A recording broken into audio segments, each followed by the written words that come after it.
time I swung with a spirit, like I would pick somebody who didn't have any flying creatures and I'd just swing at them and take life from them. Yeah.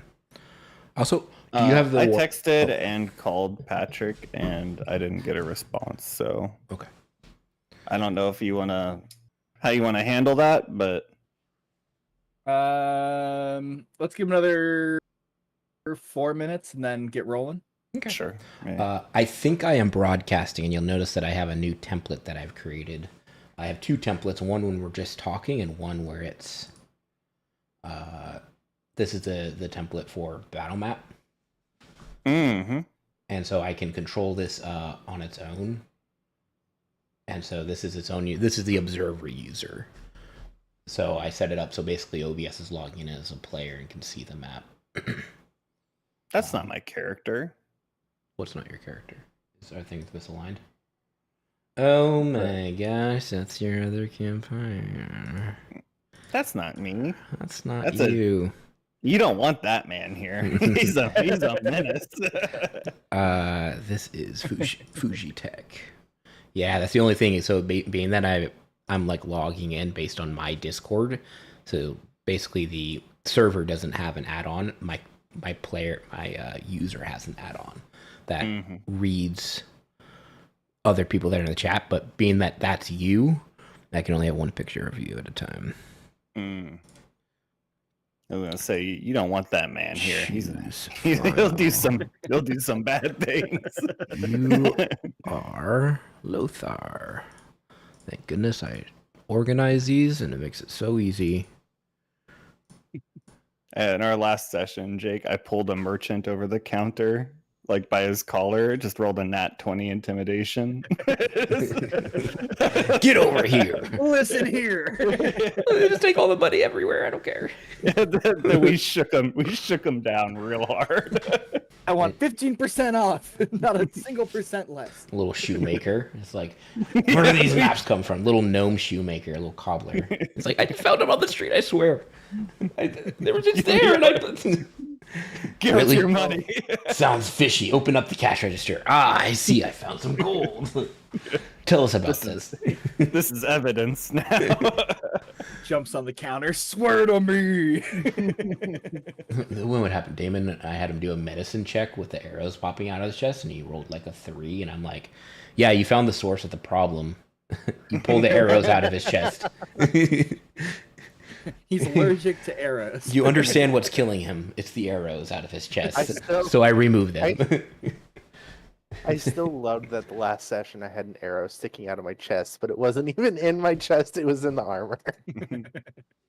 It just looked down and it's quivering right in my armor. I just love the mental image of that shopkeeper before he passed away of like, oh, someone's doing medicine on me, thank goodness. And they're like, yep, that's your problem right there. You got arrows in you. That was a rogue doing a medicine check. That's not the person you want standing over you telling you what's wrong. It seems like you've been shot with arrows. Many of them panic you, however. Ooh, oh no. Is Patrick's our like healer-esque person, right? No. Well, kind of. We're level 1. So no one's really anything yet. Okay. Are we gonna start with all of our weapons back? Like we'll have picked up everything. Mhm. Okay, cool. For as much as it will help you. Oh, I used Yeah, both my Suddenly goblins. used both my spell slots. All right. I have 12 gold. I fully intend to go buy some more dexterity weapons. That would be wise, yes. That sucked. Those hand axes were not helping you very much. I know. I slammed the damn hand axe into the guy's head and it bounced off. That's for the arrow that didn't actually hurt you, you know? Yeah, I know. Just fair play. Just a bunch of weaklings hitting each other doing 0 damage. Well, I mean, they did a lot of damage to you guys in the back. Russell almost died. Yeah, they put me to sleep and then they shot me. Yeah, Well, they both shot you and used fireball or firebolt on you. Oh yeah, I had to make a dex saving throw. It's the strongest firebolt I've ever seen. That that was a homebrewed as shit fireball. he what?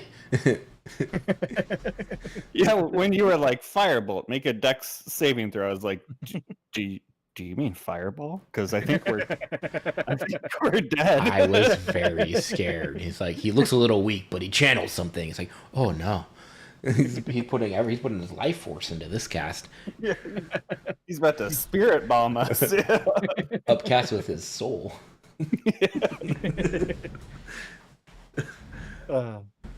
Well, it's 122, so should we get rolling? Yeah, if he joins, he joins, I guess. Word. So on that front, just a word. Normally, as a DM, I essentially give my characters all cloaks and mysterious plot holes. Where if they're not there for a session or a chunk of a session, so be it. Life happens. However, they'll just be in the background or generally not super engaged in the story. I usually have them not be in combat, as appropriate to the. Yeah, sounds like he's not passing his rite of passage. I'm just kidding. Damn. He went home. Even though he's the one that did most of the damage. Whoa. I'm sorry, you're being held back a year. got held back.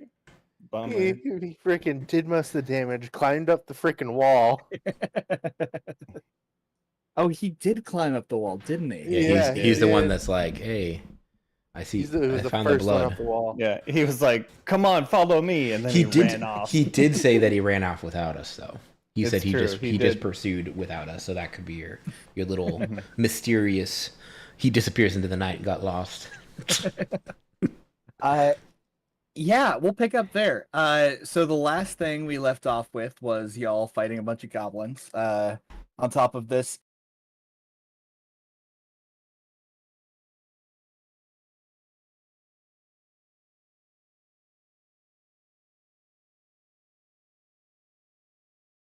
on up the cliff. And that's the last we saw of him as of about a minute ago. Well, I suppose we should scamper up this here cliff. Yeah, we know that it's some kind of. The arrows are of some sort of elvish construction, common, of elves, so it may be friendly, and they shot the goblin. Yeah, so I think I agree. We try to proceed up the cliff. All right. Whoever is climbing up the cliff, I need a athletics or acrobatics check. From Now, Fast did send down a rope for us. Indeed, Just he to remind did. you. excellent. In that case, make it with advantage. Okay. All right. And you said acrobatics or athletics? Yep. Ooh. Well, I'm a heavy That's not boy. very good. I'll climb up the cliff. I have +5 and proficiency in All right. acrobatics. Let's make a. Ooh. 16. Oh, thank God. So I that's had an advantage. 8. Oh, So yeah. I rolled thanks. 2 and That's an and 8. I have rolled a 2 on the one with advantage. So it's an 8. 8 is my roll. the advantage. So you roll 2 and you pick the higher, right? Yeah. Nat 20 +5. All Hey. right. So I can jumped up there, I guess. It just jumped 60 feet into the air. All right. So Athelios, still looking like a goblin, notably. Scampers. Oh no! Absolute, like so quickly up this rope that's been dropped down. When you get to the top, I'm gonna need you to make a dexterity saving throw. Oh God, it's Oh, another no. fireball. Wait, since I'm not proficient in dexterity, You roll a how does that d20 work? and add your dexterity modifier. Okay. We got 16. Excellent. So as you climb to the top, you see Jordan, your ancient elven mentor for the Rangers, who has no. 2 arrows sticking out of his belly, leaning up against a tree, who has seen you climbing over the edge of the cliff and shot at you. You managed to kind of pull yourself up and just like shoulder tumble your way away from the arrow. Okay. As I come to a stop, I switch back to my main form. All right. What do you say? I say, Jordan, no, it's me. No, It's me. please. He goes, "Oh, Don't shoot! Don't shoot! I'm a sorry, changeling." kid. It's been a minute since I lost this much blood. Thought you were a regular old goblin there. Are you okay? I am okay. My party, however, is not very okay, and no. I don't know where Thas went. I think he ran right by you. You see Thas like I don't know, 110 degrees, like kind of putting pressure on the wound. But like essentially right next to him. Okay, he is next to him. Okay. Ah, there. Yeah, yeah, there he is. The rest of the party's on their way up. Let's see here. So I believe Lothar was next, and you got a 16. Yes, sir. All right. So Lothar scampers up, not nearly as dexterously as Athelios did in a tiny goblin form. However, you are significantly better than average for people climbing cliffs. And as you get to the top, Zoo, who is right behind you, was never much of a climber. You could call me more of a turtle. more of a turtle, I guess. Falls off. Zoo quite likes the land, and you know, if you judge a turtle by their ability to climb a tree, you might be disappointed. And as you look back, you see Zoo losing their grip on the rope as they're about 20 feet in the air. Mage hand. Wait.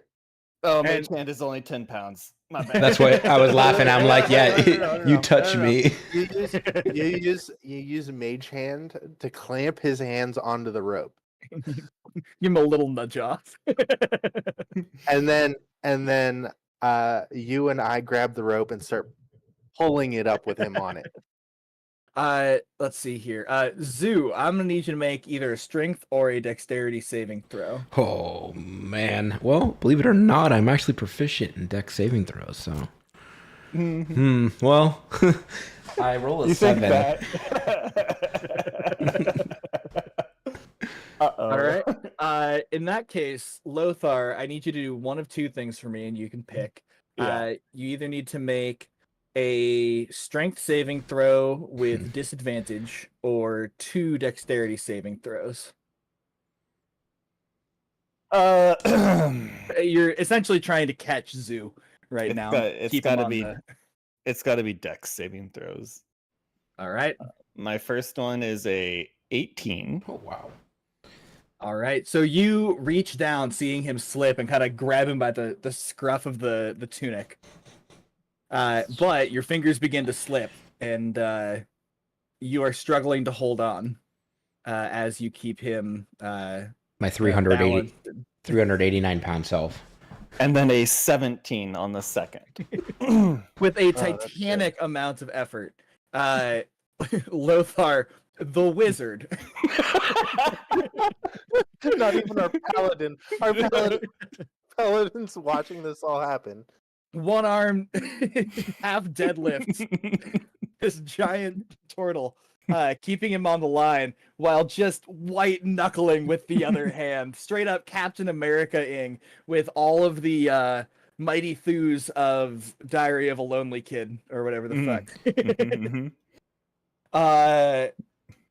And despite your relative strength, that determination is not to be underestimated. And you don't let him slip a single inch. And you both climb to the top without further incident. Oh, thank Where you you are- so much, Lothar. I fall on my back hyperventilating. They didn't teach us this in library school. As my 11th strength becomes very apparent. All those books, lifting all those books and restocking those books really helped you out. Yeah, I guess so. Quick question. I just noticed my senses character block. And it says passive wisdom and intelligence. What do those numbers mean? Is that like if I need a wisdom check, like or a sense, do I just start with that? Yeah, Or so essentially, when you walk into a room, if you're not actively looking for something, then your passive is what value you get. So it's like your subconscious or like minute to minute looking around everywhere you go. okay. So they're Those not things. like super high, but they're decently like And those They're essentially assume you roll 10. okay. Yeah, I have a 13 in perception, and 11's in investigation and insight. That's Um, that's what I'm here for, Kai. Don't worry. Yeah. So as y'all summit the cliff and get your wits about you, you look over and see your friend and mentor Jordan, kind of leaned up against the tree, with Thas, kind of tending to their wounds but not quite staunching the bleeding. And you see 2 arrows of goblin make protruding from his belly. All right. Well, I can help this guy out. I'm pretty good with medicine myself. Does anybody have a healing potion? I seem to have used mine already that we could help this guy out with. I still have mine, and I'm at full health. So you can have mine. All right. So how do you like to like in combination with potentially a medicine check, like apply the potion of healing, and then also try to stabilize the arrows at a minimum, and try to stabilize them. So. Would you make 2 medicine checks for me, please? One for each arrow. Yeah. Is anyone else proficient in medicine? We want to lend a hand here? Or... All right. Yeah, I have a +1 in medicine. So you're not. But are you proficient? No, I'm not even proficient. Yeah, All right, yeah. buddy. Hang in there. Hang in there. We haven't been Does doing anyone well have yet. guidance? What's that? Oh no one has guidance. Never mind. I take it all back. No, I have message. I can lend you a mage hand. Yes, hold this arrow. Okay. How do I roll? I have to click the thing, right? I have a +2 in intimidation. Can I intimidate Russell into doing better? Oh, Negative. I can bardically inspire myself. I should have done that first, though. But Yeah, go for it. okay, so I think a 15 is going to be good on the first roll, so I'm not going to use that bardic inspiration. So I'm like inspiring myself, like humming to myself, like "Don't cross the wires, don't kill him. We'll be good. I know exactly what I'm doing." Oh yeah, I know exactly. I don't need to inspire myself. Humming itself. So I did a 15 and a 24. Hell yeah.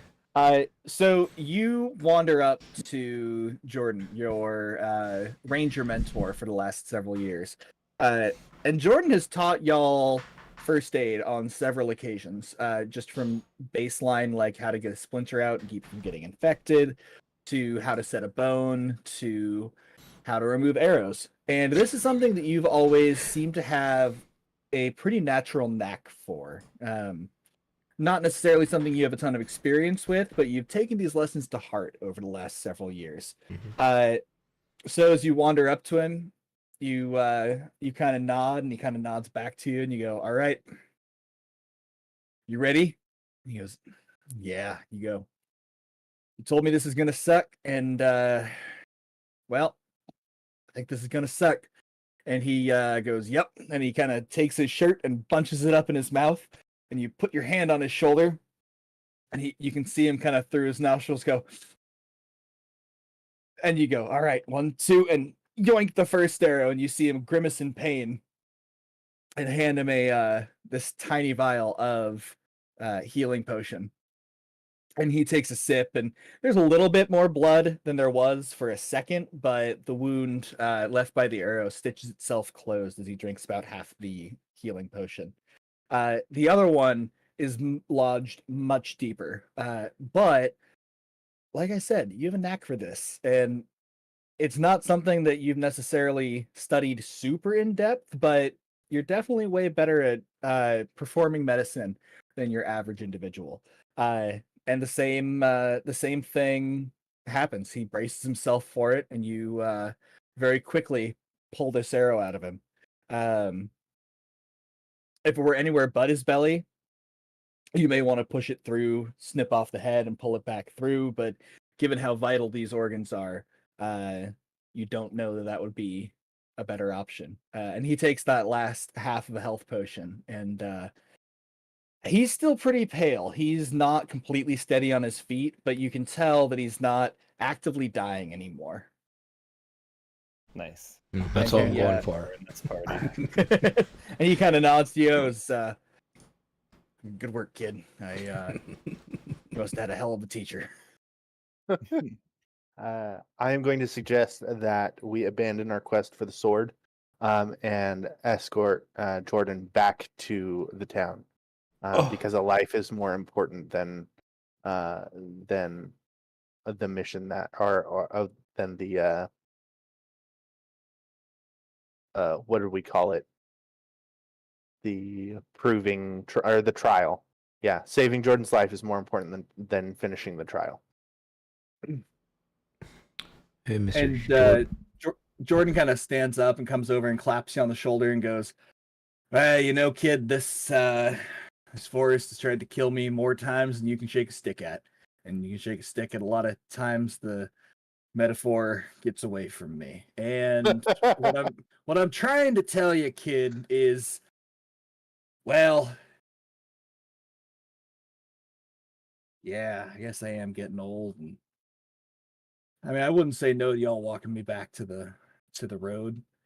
I'd like y'all to make a perception check, please." Is it still nighttime? Yes. Okay. So I assume just Yeah, it's about 11, 12 at night. Not the early hours of the morning yet, but definitely well past dark. oh, crap. 21. 16. 16. Without dark vision, though. No dark vision needed for this one. Okay. 16. All right. So 21 and 2 16s? Mhm. Yeah. Solid. As y'all are on top of this cliff, this is not a very short cliff. Both of these are about, 20 to 50 feet. So you're a good ways up in the air on kind of this natural precipice looking out over the mountain valley that you have grown up in your entire life. And as you look out over this mountain valley, you start to feel like a pressure behind your eyes and behind, like, around your ears, almost as if you're going up on an airplane, if you knew what airplanes and air pressure were. Mhm. But your eyes are where you can feel it the most. And as you look out over this mountain valley, you see a soft blue glow out in the middle of the forest begin and kind of pulse and end. And you see another one begin and end. And you see this all over the forest, dozens of miles from each other each time. But given your vantage point, you can tell that there are dozens of blue glows that have started, and some have gone away very quickly in, say, 30 seconds or so. Others, as you stand there and watch, last for a good couple minutes and show no signs of weakening. I would like to do an Arcana check on trying to identify if I've heard about these blue glows before. Mm. Can I also do one of those checks? Hell yeah. I'm not gonna try. 17 on the Arcana. 13 for me. All right. You know that this is absolutely magical. If it's not magic, it is a very in-depth prank. But this is something that would take probably 100 people or so to build a device. without magic that would cause a blue glow. And so you are very confident this is magic. I guess- However, oh. given the distances involved, you are not quite sure exactly what the effect is, only that you can see that it's fairly widespread. Can So we if it's- ask Jordan what they Yeah. are? Yeah. So you kind of turn to Jordan, and he seems as befuddled as you do. You kind of turn to him, and go, "Do you know anything?" And he goes, "I have no idea what those are. In nearly 100 years of walking these forests, I've never seen something like that." Working in the library and stuff, can try to recollect if I heard anything, even a rumor about something like this before. I know it's a reach that, but just trying to like go through my memory, see if I've ever seen even an excerpt about something like this. Yeah. Would you make a history check for me? Yeah. Can I assist him in that check? I am Sure. proficient. So in that case, history with advantage. So a 19. Oh, 21. Ooh. 21 on history, sorry. Yeah, so you know that there have been various, how do I put this? Spontaneously generating magical events in the world. Things like mana surges, things like entire fields blooming, just because of the presence of, say, a powerful elemental or a powerful fairy queen. Large surges of magic are far from unknown in the historical scope of things. That said, there are dozens of different things that spring to mind like this. The vast majority of them tend to be bigger scale events. Like, you don't know of any individual who could cause this, or like any individual spell that could cause something like this. However, magic is a very big and very powerful ocean. And just because you haven't seen things doesn't mean that they don't certainly exist out there.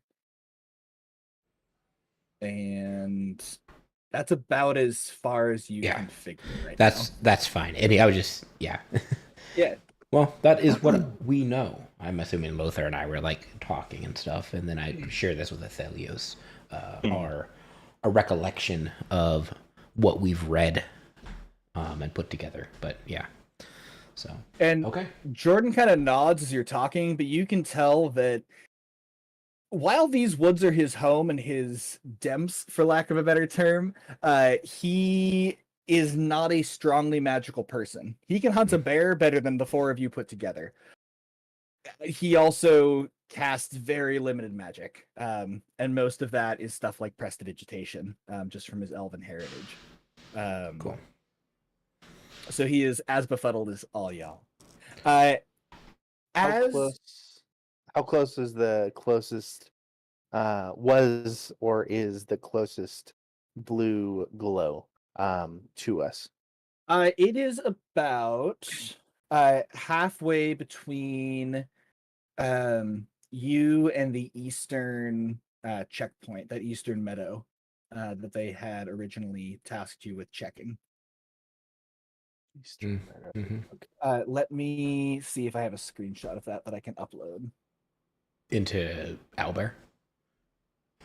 Yeah. Or cool. Well, so I think that was a pretty strenuous activity that we just did. I opt for resting. Maybe up top this cliff would be best because the goblins were down below before. And yeah, either let what's his name again? Your master Jordan. What is it? Jordan. Jordan. Either rest with us or let him, if he feels strong enough to go on his own, let him go on his own. That's my vote. I absolutely concur. I'm feeling taxed. As I agree. as you all are looking out over the forest, you see that the speed of this seems to be increasing, and the brightness seems to also be significantly increasing about where you think that meadow would be, off in the east. Going to take a mental note of that. Um, And as Jordan kind of looks out and surveys the scene, he looks around at all of you and he goes, "This sorry, this is not a part of the trial. That said, I think we may be the closest to whatever is going on over there. I would be surprised if the Rangers aren't out in force right now trying to find us. And if I know the Rangers, and well, I know the Rangers, they'll check those 4 meadows first. I just don't know that any of them are going to know what's out there if they're coming from town to know the vantage point that we do." Perhaps a short rest and then we can investigate. I'm down with He that. kind of nods his head and goes, "Yeah, that's short rest would do us all pretty good right now." What do I get back on a short rest? do we have any sort of like beacon we can throw up? Either If a you- spell or something, or if you have a spell in mind, let me know. You don't have like a flare gun or anything. You can Um, shoot a firebolt 120 feet straight up, Jake. Hey, there you go. that would work. If that's not a flare gun, I don't know what is. To be clear, though, we are doing a short rest, not a long rest, correct? Mhm. Okay, I'd like to use Arcane Recovery to get 1 spell slot back. Solid. All right. And if y'all need hit points, you can roll your hit die and add your Constitution, and gain that many life, up to half your hit die. short rest, there you Okay. Well, I got, yeah. I'm still spent, so I'd be cautious. Cannot bardically inspire again.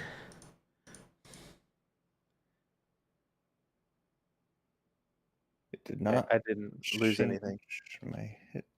Well, I can't roll below a 1, so I'm just going to set my hit points back to 9 because I have a +3 con and Yeah.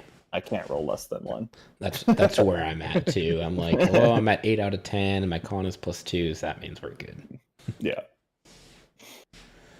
I don't know where it says on here where our hit die quantity is. If you are you looking at D&D Beyond? Yeah.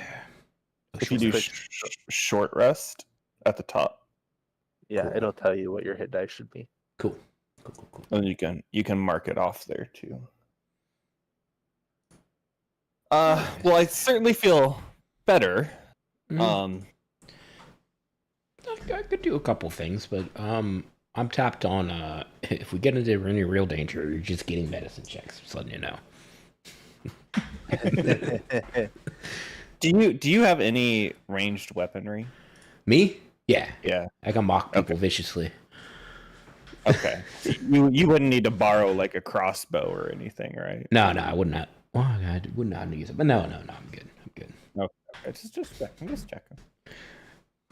All right. Well, now that we're rested, I think we set off toward the east. All right. Could I get everyone to roll me a stealth check, please? Oh, I'm assuming that you guys are rolling, or that you guys are going to try and sneak through the forest. I'm not. I'll be honest. I'm not even going to attempt. I'll be. Yeah, I'll roll. I'll tell. I'll be as quiet as I can, but I'm letting you know, I'm a big boy. 19, baby. I got a 9. Okay. I have a disadvantage in stealth. You attempt to conceal yourself from enemies, slink past guards, slip Okay. away without being noticed. First one's an 18. Second one's a 17. 17 in stealth. Bringing the average up. Hey, there we go. Telling you, those digital die are cursed. The awesome. So you all take to the woods. The night is dark, the forest is dark, but this is also the land around your home, and you have in tow a ranger who has walked these woods for 100 years. So even though you don't know exactly where you're going, all of you blaze your way into the darkness. Over the course of the last hour, as you sat and kind of recouped your wounds, made sure they were all bound, recovering your magics, Jordan guided you, Lothar, into how to send like Morse code messages via flare. And you've sent the message to the rest of the Rangers to meet at the far eastern glade, as that is the closest to a real road and near the Druids' gathering place outside of town.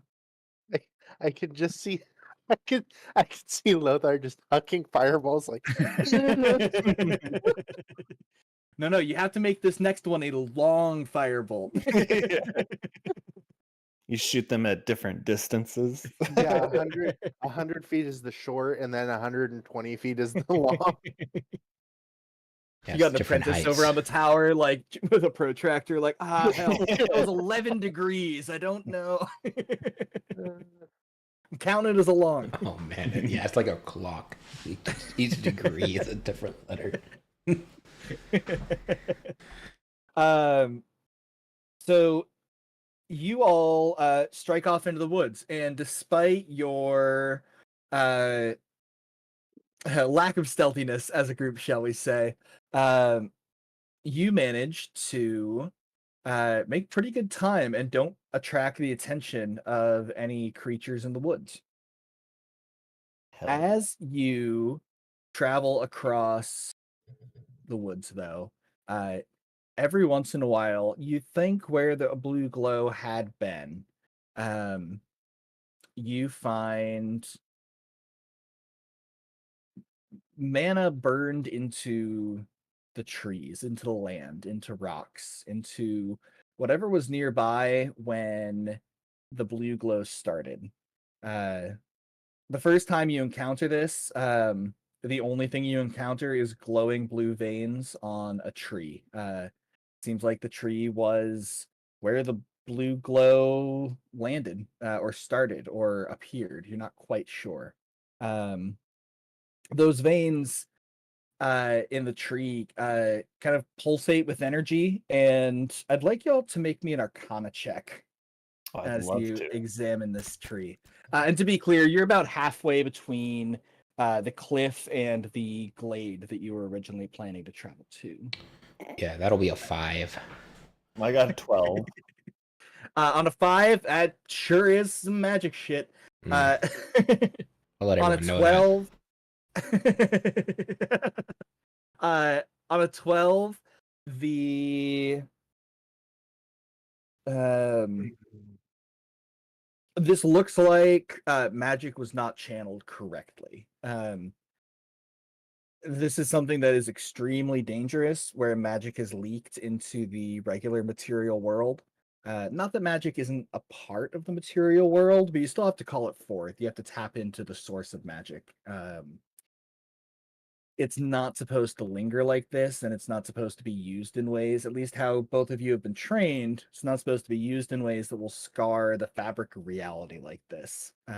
This tree has been significantly wounded, not just as a tree, but reality is just a tiny little bit fraying at the touch of such strong magic. And that's what these veins are in the tree. If I were to run my hand across said veins, could I have any inclination of what may occur, if anything?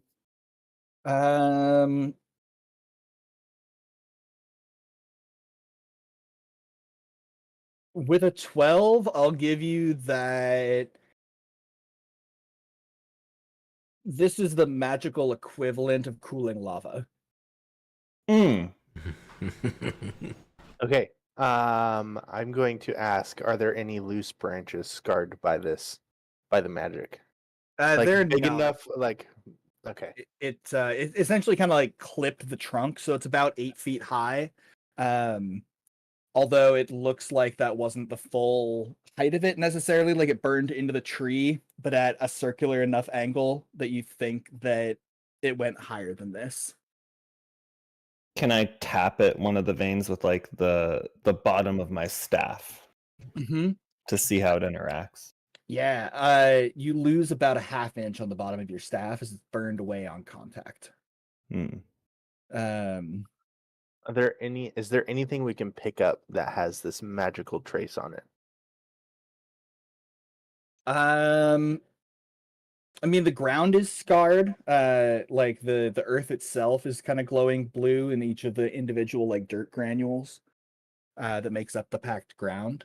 Um, Are we trying to get a sample here? Is that what you're trying to do? Yeah. I Okay. want to take a sample back to the town Hmm. for our local magic experts to analyze, see if there's any use for it.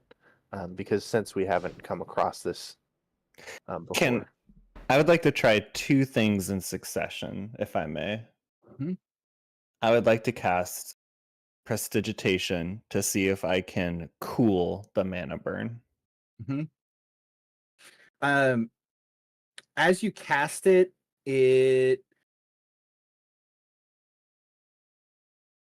you've had some training with getting your magic dispelled or counterspelled in the past. Just part of your wizard upbringing or wizard training as a young man is getting you ready for the realities of magical combat.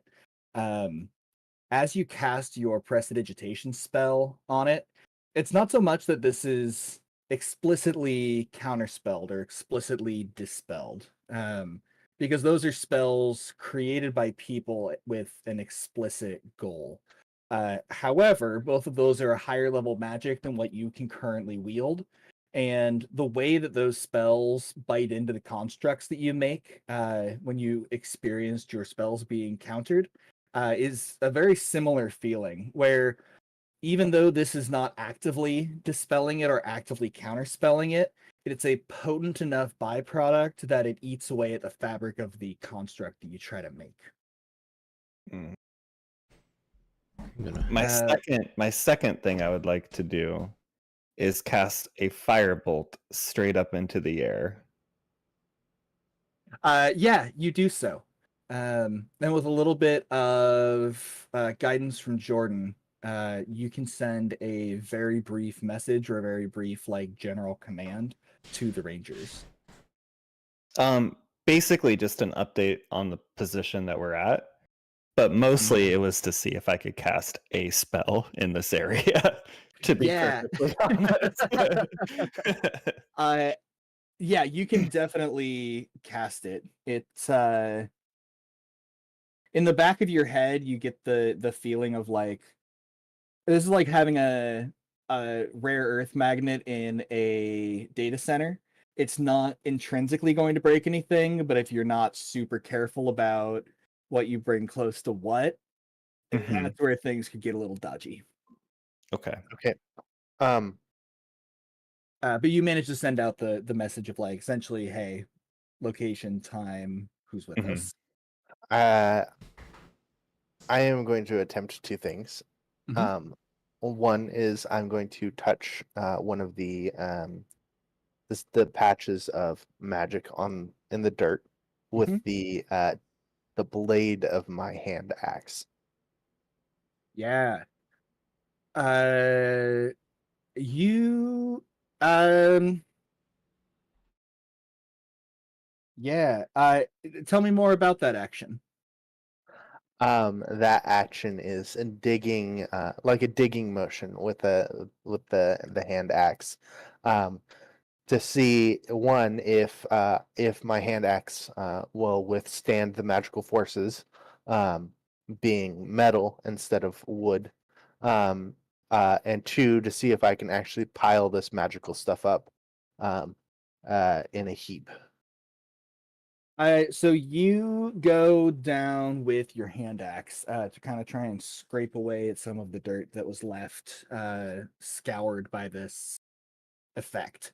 And as your hand axe touches the remains of this magical event,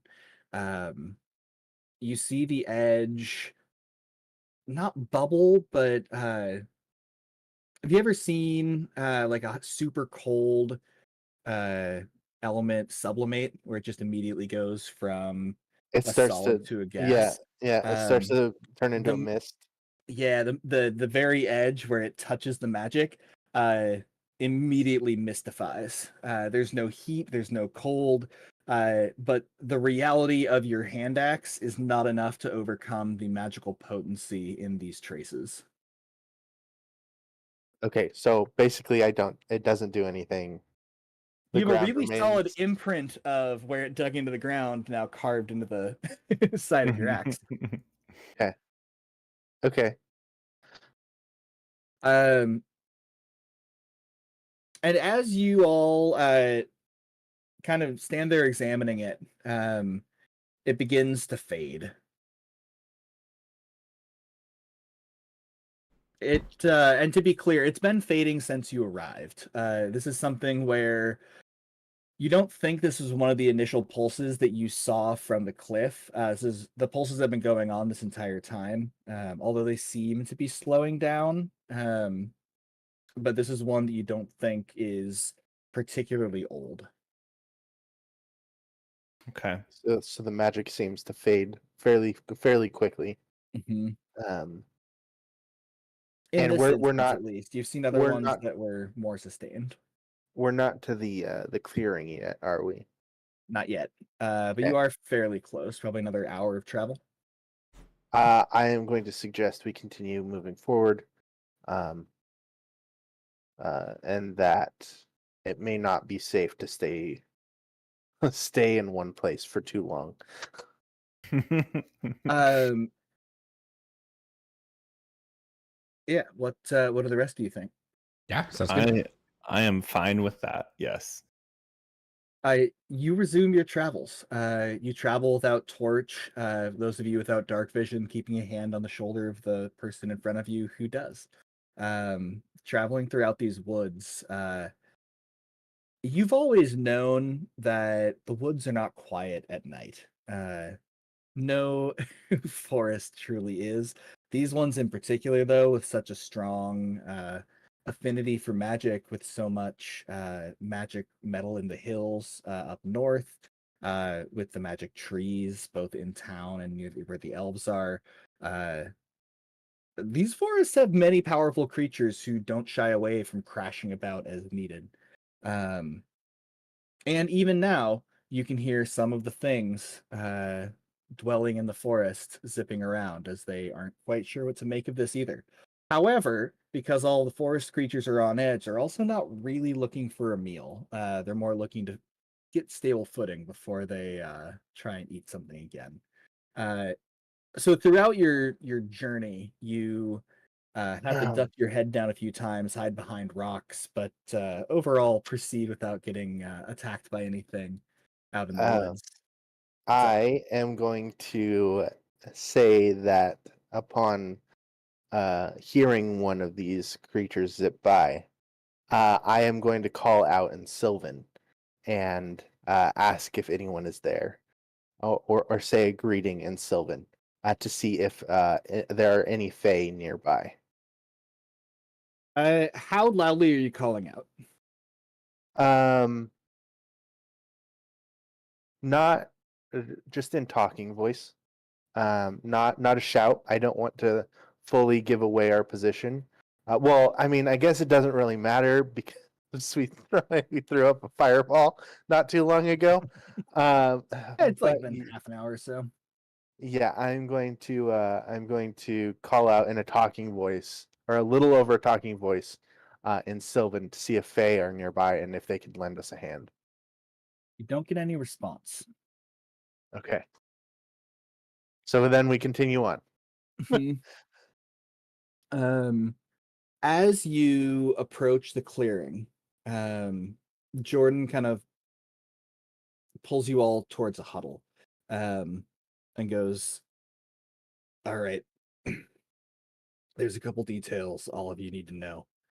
While this isn't the trial anymore, and this is very much a real thing that's happening that we've never seen before, this was supposed to be where you found the sword to show that you can complete the trials.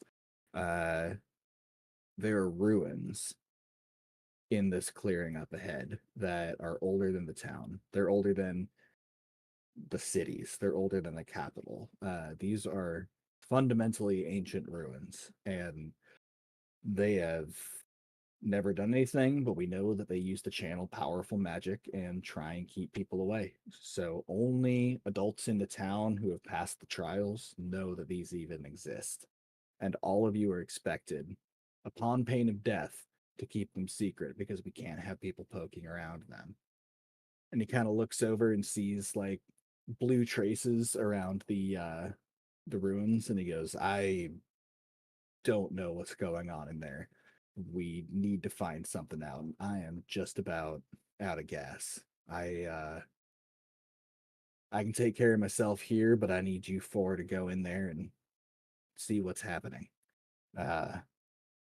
Run if you have to. Don't risk your lives for any of this. The Rangers will be here soon enough. But be very careful while you're over in there. And frankly, even though this isn't the trials are still going on, and there are no real do-overs here. So you are going to need to grab that sword. Now, whether that's tonight or a week from now after you camp outside the walls is your decision. But before you can come back to town as a full-fledged adult, it is required that you have that sword in hand as a group. Kind of a dick. Yeah. It's like not really a Just a little trial, bit. and there's a lot of powerful magic going on here. But yeah, you need to go get that sword. But yeah, anyway, So, yeah, it sounds good. Knowing a little bit of the backstory of the runes, could I make an additional history check to see if they ring a bell? They do not. I'll give you that one for free. Okay. Yep, you have not heard neither hide nor hair of these ruins. You do know that there are ruins across the land, like across the continent, across multiple kingdoms. It's fairly well established that there are not just one, but there are in fact dozens of ancient civilizations that rose and fell, that all had powerful magical artifacts. Some of them were bigger than others. Some of them were continent-spanning empires. Some of them were kind of two-bit sorcerer kingdoms. A lot of civilizations leave ruins in places you might not expect as the landscape changes. So it's not necessarily surprising to find ruins so much as it's surprising to find ruins near town. Well, Yeah. So, oh, sorry, didn't mean to cut. yeah, sorry. What was that? I was just gonna go right into it. I was gonna be like, well, it sounds like we could rest here. Now seeing the ruins. And I would respond, you heard all of those creatures also moving to check things out, right? Yeah, Well, I don't think they were checking things out. they were running away. I would suggest that it's not safe to rest until the Rangers arrive. So, Jordan was a little bit cryptic. He said that we had to retrieve it sometime and that we could camp outside the walls, right? Yeah, so I'm a And little confused having- of what he's asking us, if he's telling us to go in and investigate, or like I'm trying to get like his state of mind if he thinks we Is- should wait, or yeah, is he pushing so I us guess forward? a couple things in mind on that front. First and foremost is the town takes these trials very, very seriously. Because there were so many children lost in the first like 50 years of the town being out here in the wilderness. And so essentially the thinking is until you're strong enough to pass these trials, you either have to remain being trained or you need to move on to another town, because the town doesn't want anybody who's unable to survive for a single night outside the walls sticking around. Now, to be clear, there are definitely people in town who cannot survive a night outside the walls. Merchants, people who have moved to the town afterwards. But the town is very particular about their own, like, true-born natives, shall we say. The people allowed to live within the trees. Almost exactly. like Spartan-esque. Yeah, and this is kind of the one thing that they're really particular about. If you never want to go rangering again after you prove that you can, no one will bat an eye at that, but you have to prove that you can survive. Okay. The other component is if you want to like zip back to town and stay outside the walls for a few days while this all blows over and then go back and get the sword, totally cool, can still stay in town, but it's also one of those like people will talk kind of things. Yeah. So I guess I was asking more. I meant like outside the walls, the ruins. Oh, sorry. Yeah. So Jordan is essentially asking y'all to kind of do some scouting on this front. See if you can grab the sword and Okay, but there's not a time limit associated with it.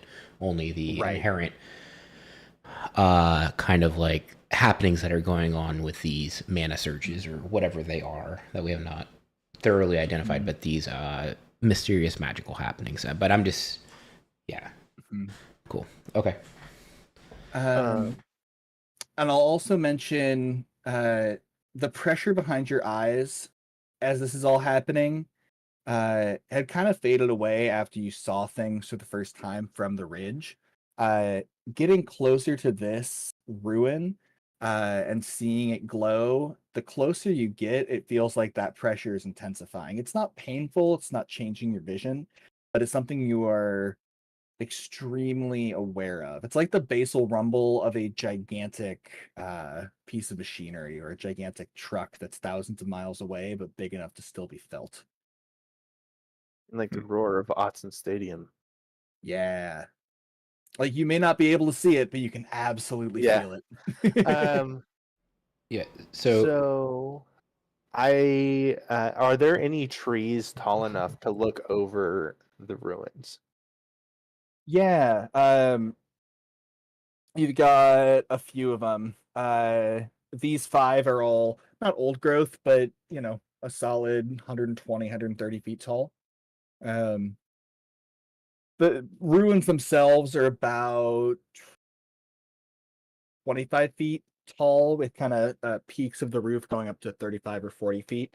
And these ruins, it's worth noting, are still proud, shall we say. They are unbelievably old, but still in very, very good condition. Okay, so there aren't like a lot of holes that I can look through in the roof to see what's inside. No.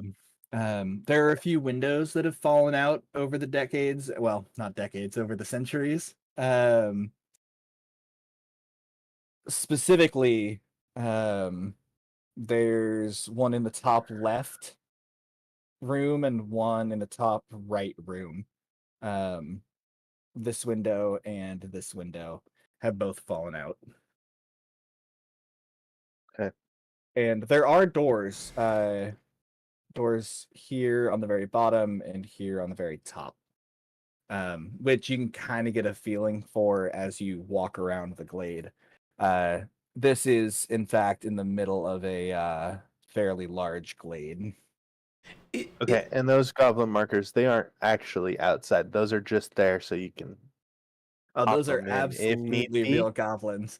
Oh. So as you all kind of walk a little bit closer towards the ruins, you see a group of about 50 goblins.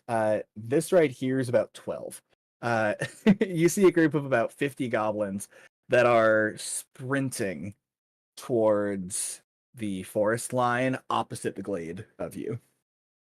I have a quick question. So there's Are the ruins Go ahead. pulsing? Yes. Okay. Inside the ruins, there's a significant blue glow that is pulsating and seems to be getting visibly stronger. And while the pressure in your eyes doesn't exactly correlate with it, when the pulsing peaks, the pressure peaks. Okay.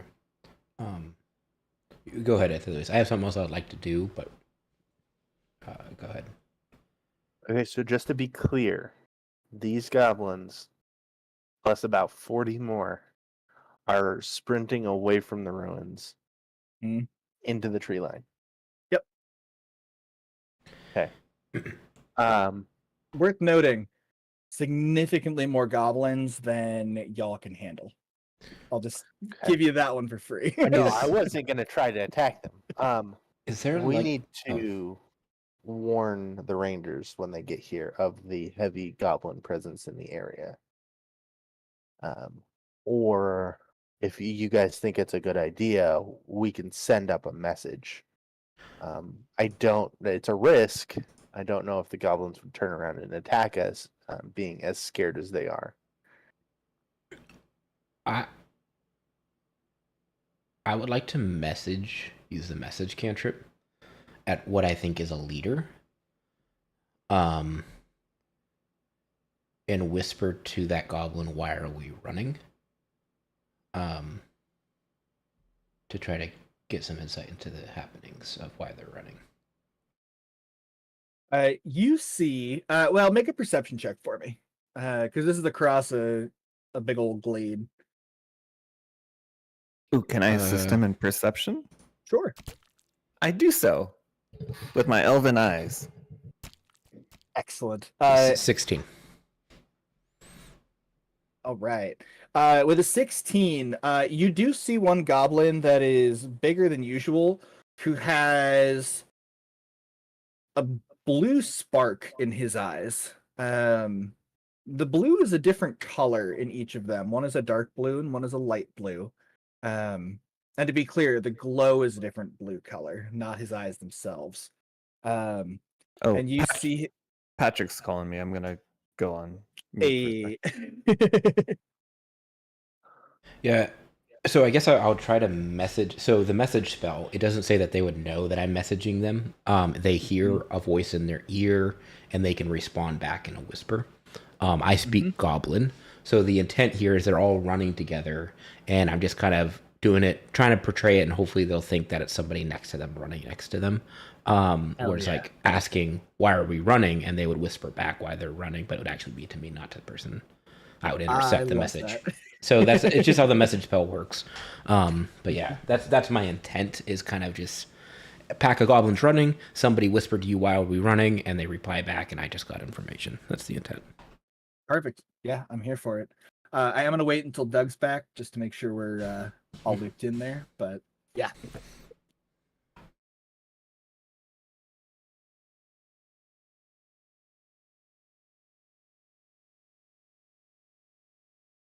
Yeah, totally on board with messaging the Rangers too. But Oh, it got really quiet. What did I miss? we're just waiting for you to come back. Just waiting for you.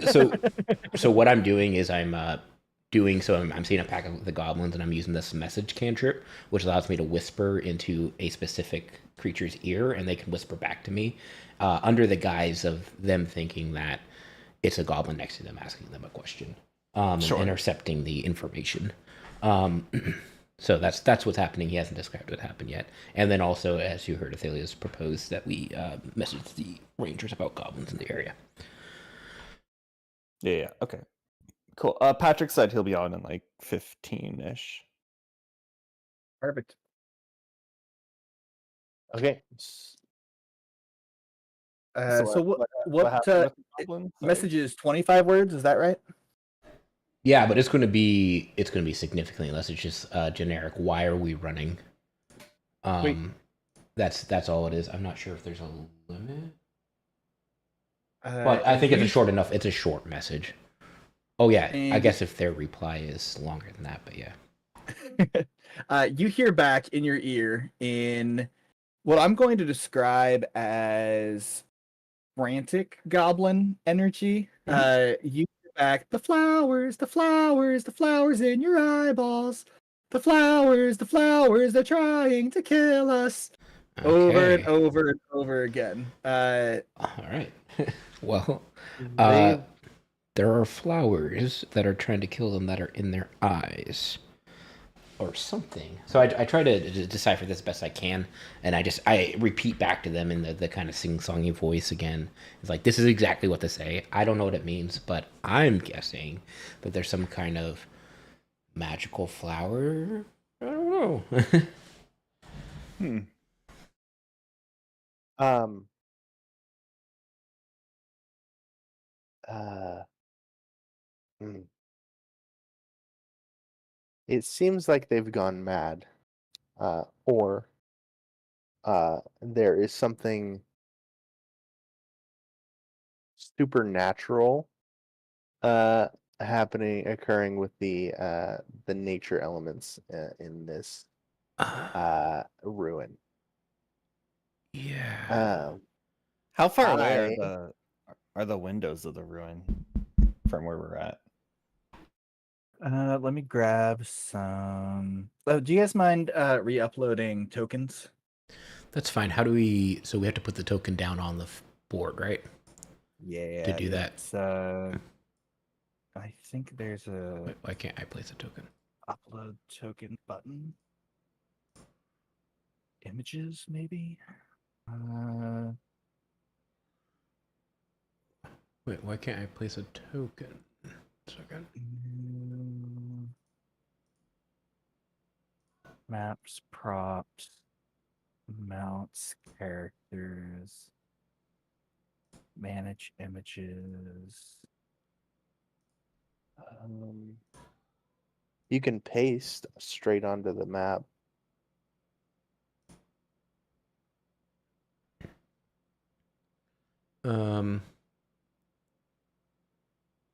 Okay. So on the bottom, so that central bar on the bottom, do you guys have this tokens button? This Don't have a tokens. central bar. Or, uh-uh. I It must be a GM thing. Ah, heck, I'm sharing my screen that you can see through the fog of war. Wait, no, I don't want to watch. I have. I'm not looking at that. I'm not looking at this. Oh, beautiful. In that case, I'll I'll leave it be. Let anyone who's streaming it can get Yeah. a behind the scenes peek. I'm not able to place a token or anything. I swear Me last time neither. we could. Yeah. I see characters at the bottom, but that doesn't populate anything. I feel like there should be tokens there or something. I don't even see characters at the bottom. Let's see. There's a paladin. I screwed up the scaling on this grid earlier and wasn't able to figure out how to. Dice players. I'm just gonna make us regular tiny. That's fine. So there's a paladin, a bard, a wizard, and a fighter. Oh, we are tiny. What's a good wizard one? I'm gonna make the wizard this elementally looking one. Cool. All right. And Replace image. Is that what you want us to do? hey, Or is I didn't know you could just zoom them in. That's dope. I figure if we're doing like the square layout here, it may as well be like about the size of a square. I like that a lot. Good call. Would you? Oh man, I can't see. There's a giant token. Enlarge, reduce. Enlarge, reduce. Just move it out of the way. I can't. There you go. You moved it. What'd you do? You did. So make it if you bigger. click on your dude and then hit edit, and then you'll have little arrows that you can click and drag to resize. Got it. Oh, you can also just set the one the Yeah, I went 2 by 2. size and column by row. There we go. So I would like to do something. Well, okay. I think Lothar was still looking at windows or something. Yeah, can I like just pop up to a window here and see if I can't see anything? Would you mind if I yell at you and be like, wait. And I would like to check everyone's eyes with a medicine check real quick. I'm like, well, let me check some eyes real quick. Are you okay with that, or? I'm sure, yeah. You can look into my eyes if you want. I would like to look deeply into everyone's eyes to see if I see any flowers, because You don't everyone is. understand. It's an emergency. You don't understand. Like I said, like I'm like putting together. Hey, we have pressure behind our eyes, and hey, there's something about eyes here, and this guy has gone crazy. So I just want to see if there's anything like happening to the eyes that I can see any kind of glowing or anything.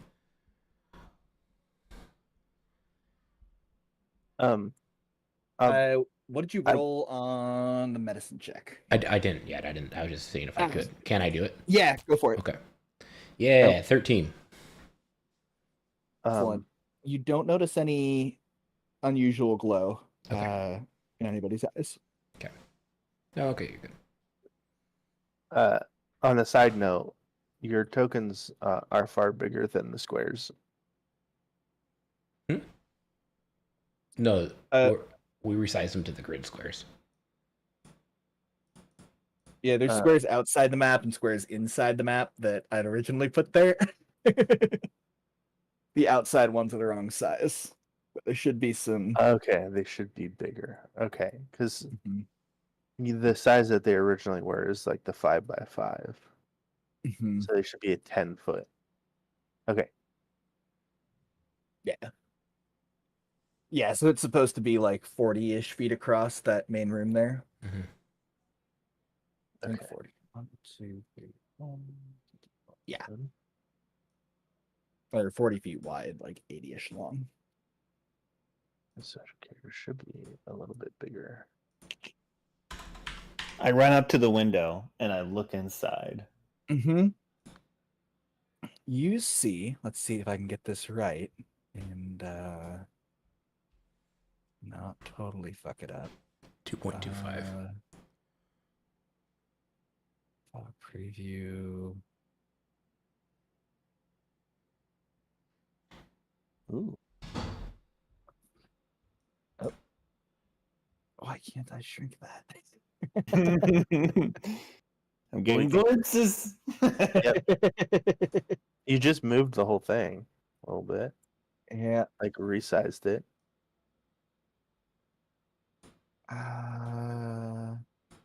Oh. That didn't work. This shouldn't be this hard. I don't want to stack fog shapes. I want to remove the fog. Oh dear. Is it a tile like that? You can just slide it out. Yeah. Well. Oh. Say lovey. Yeah, you look inside, and it's hard to see past the large chunks of rock that have fallen in from Lord knows where. The roof is intact. However, you can see several columns. You can see several big plants inside that don't seem to be glowing or anything, but are significantly large. You also see a 30-foot tall gateway that is full of blue flame. Could I roll an Arcana check on this gateway? Is this different enough from what we've seen previously? Yeah, no, definitely go ahead and roll that Arcana check there. Well, it's definitely a gate. It's an 11. Yeah, this is a magic gate. Even with an 11, that's enough to know that you think this is the magical effect that's leaving behind the mana burn in other places. And even looking directly at it as a magic user, the feeling you get from nails on a chalkboard, that's happening behind your eyes. Just looking at this gate, it hurts. You think you're gonna have a headache later, because whatever is happening in there is absurdly powerful. this is being powered by an ancient engine that you can only feel the distant rumbles of, and it shakes the world. I'll motion for Zoo to come up to the window with me, and if he does so, I'll say, steal yourself and then peer inside. All right, and so we'll be like, "Oh my god, it's a magical gate!" Now I'd like to do an Arcana check. And I would like to assist him, if I may. A little As squidgy, but go ahead. as No of double this- dipping in the future. 14. as this is happening, by the way, I'm going to grab Thas and I'm going to pull him over with Lothar and Zoo, just so we're all together, just in case we get surprise attacked or something, and so I can defend if need be. Yeah. Also worth noting, this window is not glass. This window is all made of stone, and very thick stone at that. I mean, it's only about a brick's thickness, short way thick. That designs have been carved into so that light can flood in to this giant room. So it's just empty. There's nothing in the hole. It's just a stone carving. Mhm. Okay. Yeah, Okay. very decorative. And it's only because of the size of the building you can actually see through like a slat as it, has essentially engraving all the way through. But yeah, with a 14 you said? Yeah. So with a 14, one thing that you notice is there are 4 blue glows around the base of the dais, for lack of a better term, that this portal is on. And those seem to be siphoning energy off of the portal itself. Is the window wide enough to like vault through it? No. Okay. You'd have to be like mouse have size. We have a door right next to us. Well, It's called the rule of cool, Kai. how do you feel about shooting up? It seems like a terrible idea. Never mind. Are there other windows? Yeah, I don't think we should shoot On any the other- projectiles in there. Oh, and could y'all make a perception check for me? Yeah. Certainly. 16. Ooh. A 16 as well. 8. Those of you with 16s see that there's a sword laying right about here, not right next to anything in particular, but definitely in the like in the area of the dais. How's that? Mage hand! Mage hand. Nice. Wait, are we within range of Mage Hand? No, you're Okay. you're about 30 feet short. Okay. See, there's just like a door here. Can we just open the door? Mage hand to try to open the door. You push on the door and when you're mage handing, are you trying to push the door in or pull the door out? Can I try both? Sure. It doesn't open. I pushed in, doesn't open. Door seems solid. My goal is to try to open the door. I was gonna say However that works. he pulls on it, or he pushes on it, but doesn't try pull, and I walk over and pull it open. Yes, I would like to assist the wizard in opening the door. He will pull and I will push. Yeah, so you peer through the window and mage hand and try and pull the doors open, and they're just giving you a ton of resistance. And then you realize, oh, right, okay, yeah, and you kind of walk around to the front and mage hand, and the doors slowly swing open. Stupid mage hand. These doors are huge, and it tells you that they are incredibly well balanced. for being such huge doors for as tiny a force as Mage Hand produces. These are exquisite craftsmanship. Okay, Or- I am going to peer inside the doors and notice all the blue smatterings all across the floor, and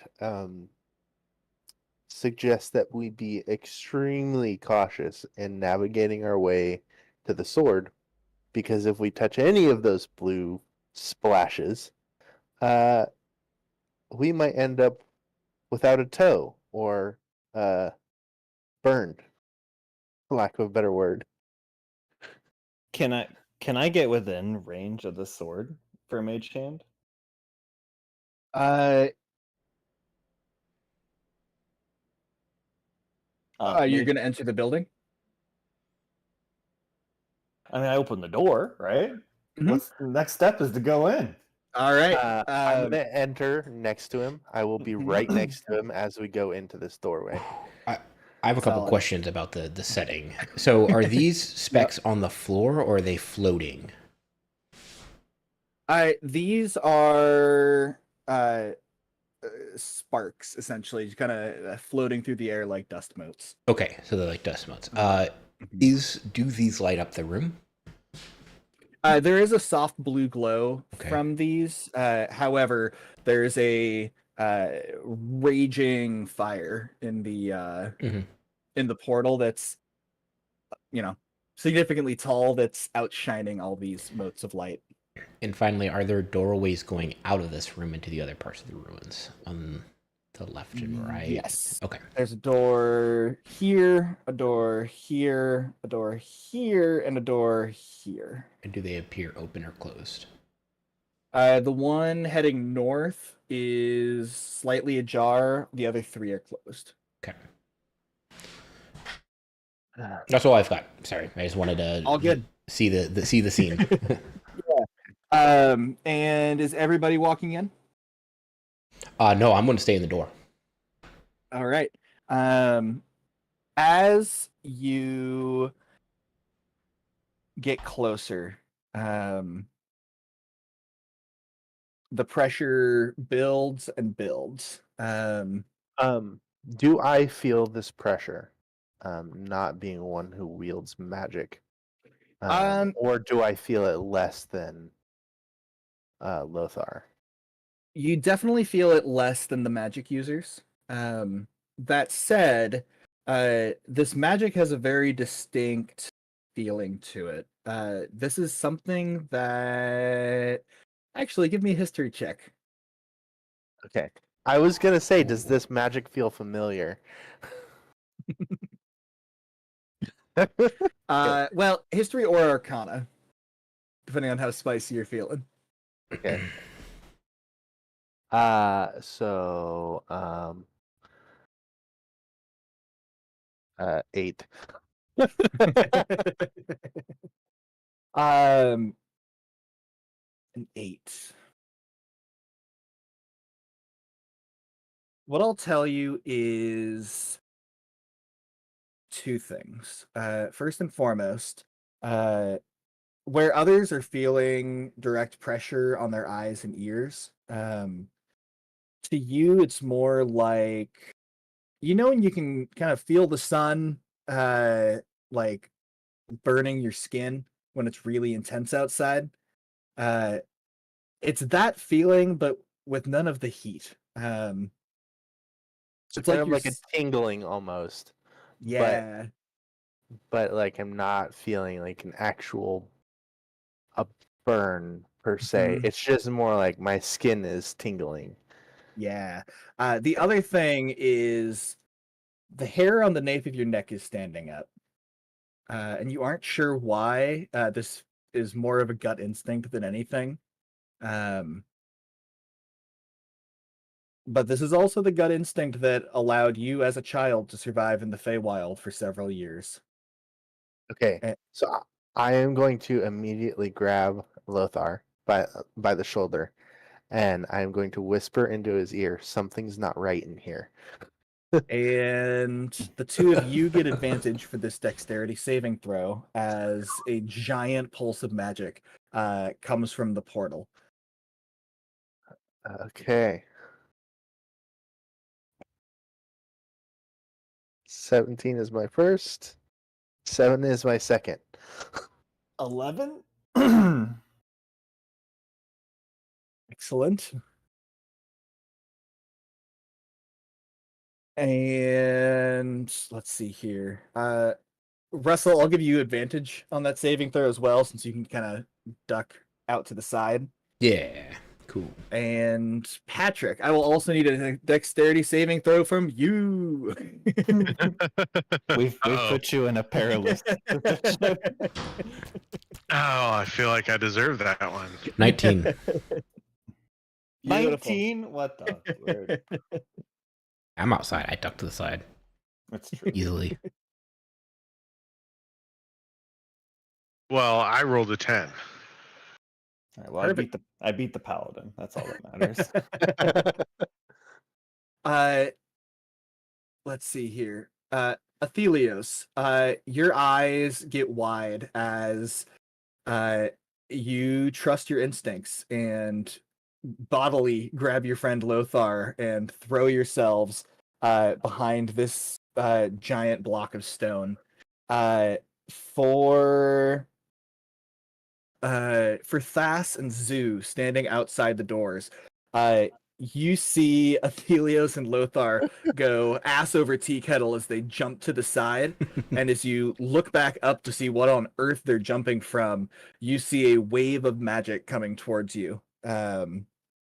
And you both step kind of back around the door and let it just go streaming past you as the entire building is filled with light. And it doesn't appear that anything is being melted. It doesn't feel like things are being damaged or burned by this. However, being experienced magic users that you are, you also know that this is not normal behavior for a spell. This is not normal behavior for an enchantment. Magic is a very powerful thing. Magic can literally rewrite the fabric of existence. So if you want to avoid things like turning your arm inside out or having a rubber ducky head, you need to be extremely careful about using it in ways that are responsible, ways that are contained, ways that are cleaned up after yourself, and ways don't leave a trace. Every magic user, even those who do simple things with magic like prestidigitation from their elvish heritage or what have you, are well aware that magic is a wildly powerful force that they need to be very careful with. It's a lot like radiation in that respect. I would like one more Arcana check from everybody. Y'all can help each other as you need. Patrick, while we're doing Arcana checks, just to catch you up, y'all were standing on top of the cliff fighting goblins. You climbed to the top of the cliff. You found Jordan, that old ranger, who had been hit by several goblin arrows. Yep.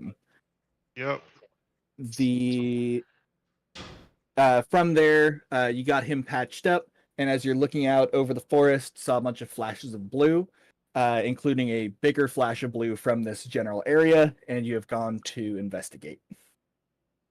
Anything I missed, y'all? Goblins up to. That is 12 tokens on the table, but there's about 50 of them. I just didn't feel like putting 50 tokens out. That is a huge group of goblins that is running north into the woods, away from something. They were ranting about flowers to Zoo earlier. Flowers in their several of them eyes. Yeah, different colored glowing eyes.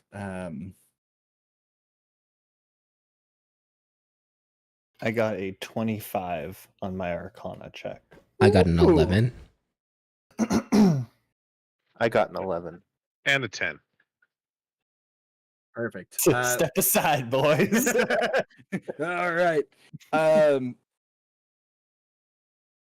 mentioned before, it's a well-known thing that there are many ancient civilizations across the land. They come, they go, empires rise and fall all the time. some of them had really significant magical infrastructure. This appears to be one such place. This building is old. It is very old, and it is staggeringly well kept for how old it is. However, even the best enchanted buildings still have to deal with erosion over time. And the very careful bindings that maintained this very powerful gate infrastructure were shut down responsibly once upon a time and then damaged as the eons passed.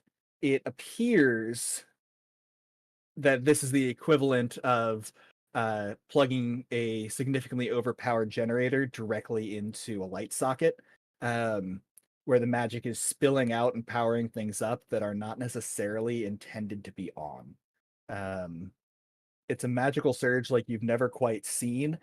This building was capable at one time of handling that kind of power. It is no longer. And so as you see this huge magical pulse come from the portal, you see a not insignificant amount of it being absorbed by these four crystalline structures that have kind of sprouted on those four corners. But the entire building begins to glow with previously unseen runes and unseen channels for this magic to flow through, suddenly reused after thousands of years dormant. So I quick question. Yeah. Does the magic seem to be flowing into the crystals or from the crystals into the portal?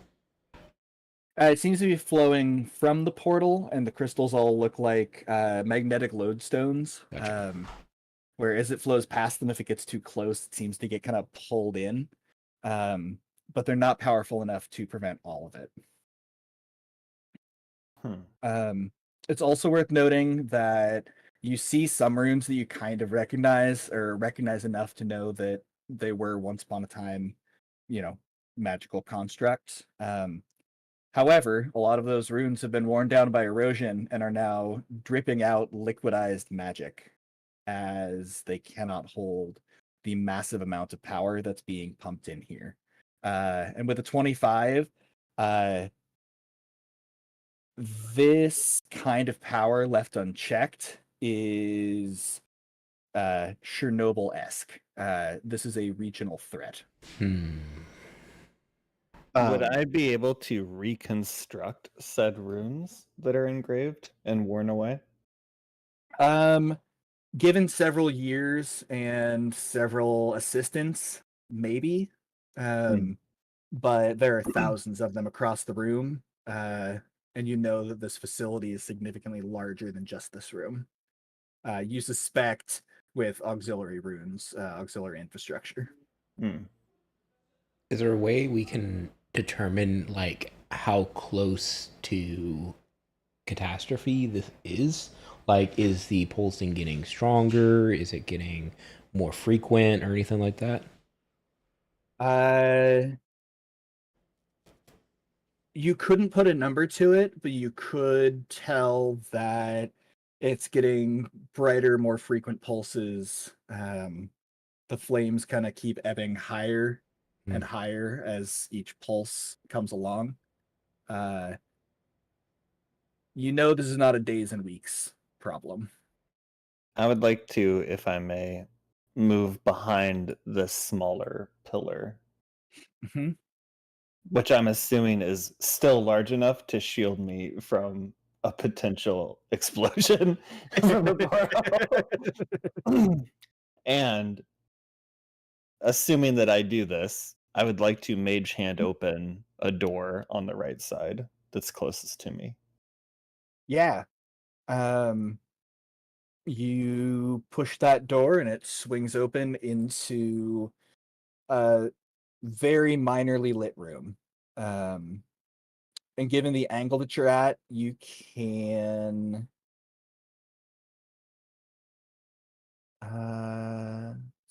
Just a quick question. Did we have any long rest, or is this still the same night, same day? We did a short rest. Short rest. Heck. If it's helpful, I will also just move into that room. Depending on what Yeah, you see, right? I'll just give you the rest of the rooms since I should have figured this out sooner. Uh, as you peek into this room, it is mostly empty. You can see a lot of space on the wall has been taken up with various runes, various sigils. It seems like there may have been like storage shelves in the middle here that are long since turned to dust. There's nothing of value stored in here. It's mostly just an empty room. Okay. I will step into the room to hear and slightly panically ask, "What are we doing?" Yeah. I'll shout back. We need to find a way to contain the magic in these ruins. We're basically sitting in a bomb. How big? I'll It's gonna I'll blow up try- down. I'll try to Can- convey if we the run, importance. can we make it? No. No. Everything Alright. goes bye-bye. Backup is also on the way. By the way, it's not like we do not know that there's more people coming. So if at the very least all we can do is stall the explosion, that is also a good thing too. Because better magic users are probably on their way. I would like to attempt to communicate with the portal. I'm saying, so I tried to. What do I do exactly? So I yell from where I'm at. What I'm I like- don't know if this was said, but what language are those runes in? Magic. Magic's Yeah, language. more. If coding is magic, this each rune is a script. Okay. Yes. Or yeah, so less of a individual language and just more of the construction of physical magical enchantments. Well, since I rolled an awesome 10, I'm gonna ask Doug, Lothar, where's the power truly coming from? So we're trying to figure out. Yeah, he did an Arcana. So Yeah, so I know, but each of the We don't- four blue to be things- clear, like we don't actually know where the power is coming from. Right. Correct? Oh, Uh-oh. Jake, you look a little frozen there, buddy. you look hella frozen. Mm. the DM's blown up. Oh man, Yep. he The Time- TM's the computer campaign blew. is imploding. We didn't make it in time. elapsed. Yep, time elapsed. Mission failed. We'll get them next time. Well, while we're Snake! here looking at this Snake! explosion, I think we really need to see what's in the other rooms. Yeah, So, very so it's- quickly. the sense that I'm getting is that this is the TARDIS exploding in front of us. It's the bomb about to go off. Mhm. TARDIS. TARDIS. I think he's probably restarting. I'm gonna go grab a glass. Of Yeah, I'm water gonna go real take quick. a small break.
Well, my computer needs a whole ass reboot.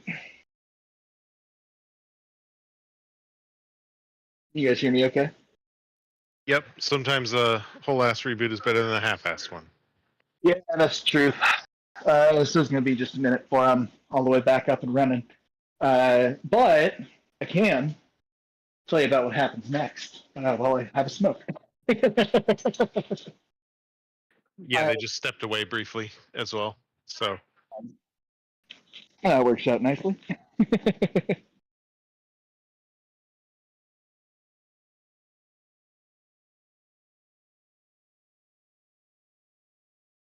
What's the last thing y'all heard?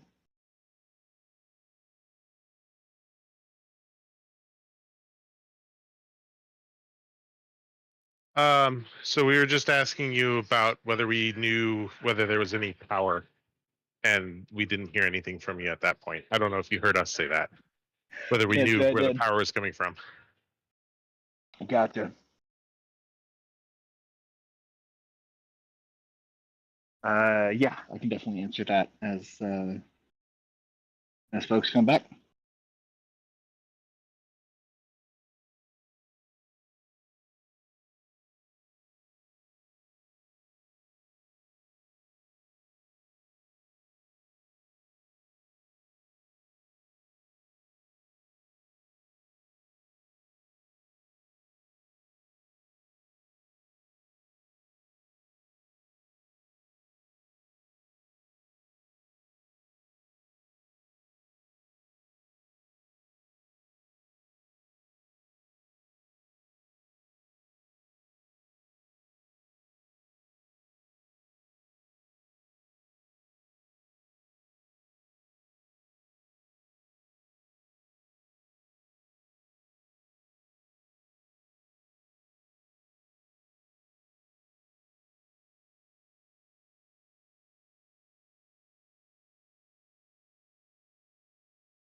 There we go. I'm back. All right. Did your computer freeze? Yeah, totally crashed on me. Well, totally frozen. I had to strangle it to death. Or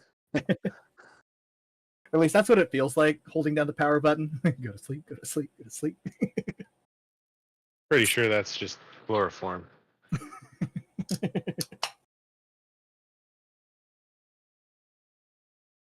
All right. Do we have everybody back? Still waiting for Doug. I think we're still waiting for him. Word. Or he doesn't know he's muted, one of the two.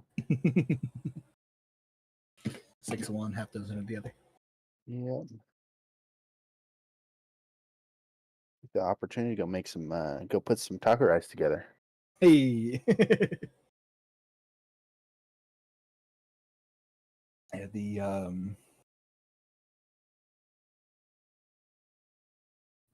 I'm back. hey. Sorry. Figured we had a few while you were figuring stuff out. Yeah, had to do the old reboot. Hate to see it. Mm-hmm. Well, hey, we're back. So last question was, do you know the source? Is that Yeah. right? Yeah. You are attuned enough with magic to feel this distant engine of magic rumbling. You couldn't put a pin in a map. You couldn't really put your finger on anything about it explicitly, but you can, like, the way that you can see out of the corner of your eye or know someone is standing in the kitchen when you're out of the room, you know there's a substantial source of magic somewhere out in the world. It could be thousands of miles away. It could be just over the horizon. You know it exists. You don't know what it is. Gotcha. Then I will respond to you, Thas. There's something remote powering these gateways, but effectively, it could be anywhere in the world. I think it's best if we try to remedy the local situation and worry about that maybe down the road. I was just hoping for maybe an obvious off switch or a, cable to unplug. Mm-hmm. I'm going to ask. Lothar should be in range to mage hand that sword out of there, right? From where he's standing now. Mm-hmm. So I'm going to ask Lothar to mage hand that sword right the fuck out of the ruins.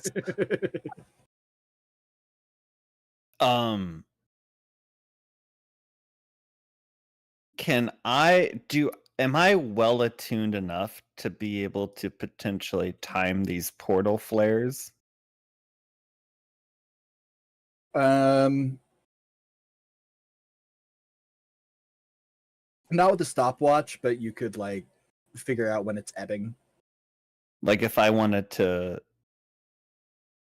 well, I guess Actually, yeah, no, you can fairly easily tell. And the reason you can fairly easily tell, it's been about 2 pulses. They take about, like, growing, and shrinking. Gotcha. And there's been about 2 of those since the significant burst of magic. Other notable thing, the gateway, as the magic intensifies, small rivulets of liquidized magic are slowly starting to coalesce and dribble down the gateway. Can we? How does it feel? Can we make it to the door without damage? Does it feel painful as we go into the room? It's worse for magic users than it is for non-magic users. So for me, what I feel from the magic is a tingling sensation. There's not much pain at all, I don't know if there is any pain. It kind of feels like a sunburn almost, like getting a sunburn without heat. Sure. So, but for Lothar and Zoo, they feel a massive amount of pressure behind their eyes, which is potentially going to give them a major headache later on, or is giving them a headache. I don't know how it affects you. It may be an artifact of me being in the Feywild for so long that it doesn't affect me the same way. So I guess it's up to the DM to tell you how it affects you. Jake, Yeah, but how is it affecting?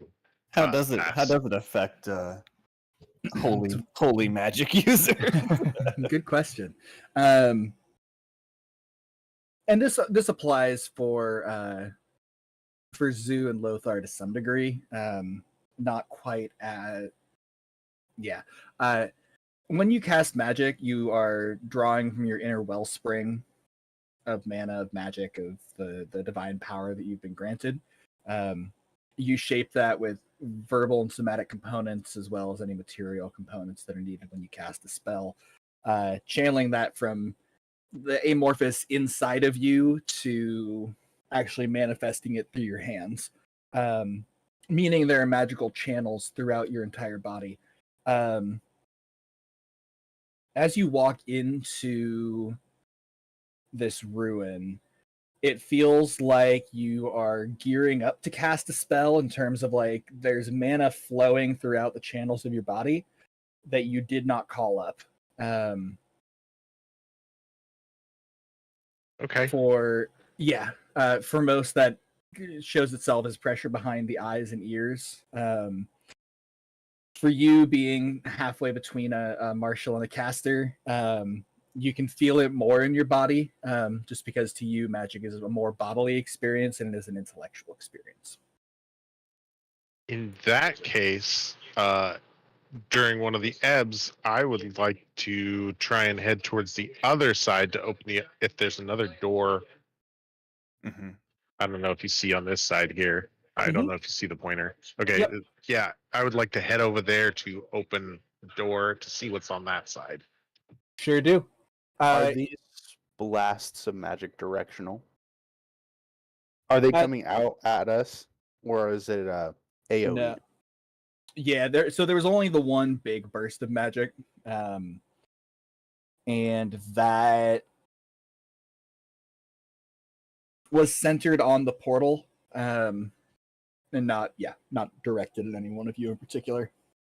Can I simultaneously, as I see Thas move up, can I move over here and simultaneously be mage handing the sword to me? Yep. So you go zipping across. Glaive at the ready. And you snatch up the sword, and just in time too, as the condensing magic on the portal and on the dais is continuing to increase in terms of how fast it's trickling down. There isn't a puddle yet, but there is the tiniest amount of collection kind of at the base of that archway that forms the portal. Shuffling us a little more behind that pillar, Doug. Yeah. That's the intent is coverage from. I'll call out, assuming that this is a correct statement, so keep me honest. If you're gonna move now and get cover. Assuming they have like an action's worth of time to do that before the eruption. And you don't think the eruption is going to be like this minute. This is like if you leave it for a few hours. Oh, got you. Okay, Yeah. okay. Sorry, I should have been more. Yeah, we were feeling like there. the pulses were more like potentially threatening. Yeah. Yeah. Definitely threatening. It's well, like life threatening. Like if we're not taking cover, we're probably going to be taking damage. Don't stand in the fire kind of situation. As the magic trickles down the portal frame faster and faster, you see a tiny tendril of it kind of mystify and start flowing towards those 4 crystals on the corners. So earlier you had said those crystals were drawing in the magic. Mhm. And I'm going to say to the others, first I'm going to say to Zoo, I'm going to tell him to step to the side just in case there's another blast and watch the door. If the Rangers show up, tell them what happened. Sound your gong if there's danger from the outside that we can't see. And then I'm I going to forgot about say, the gong. yeah. I didn't forget about that damn gong. Sorry, carry 30 on. gold pieces or whatever it cost. I am going to say to the others, I am no magic expert or anything like that, but it seems to me that we should make an effort to get those crystals closer to the gate, as it seems like there's some sort of fail-safe, but it doesn't seem like they're close enough. Can I do I know the validity of that statement based It- off previous rolls? Like crystal's movable. It is not unreasonable given what you've seen. That if they were closer to the central portal, it would. Mm-hmm. Okay. And this the biggest challenge that you're running into in making this determination is these have already absorbed more magic than you throw around in a year, just in the time that you've been in the room of all of 20 seconds. Mhm. You know that a magic siphon like that should have an upper limit of what it can absorb, but these have already surpassed anything you've ever heard of.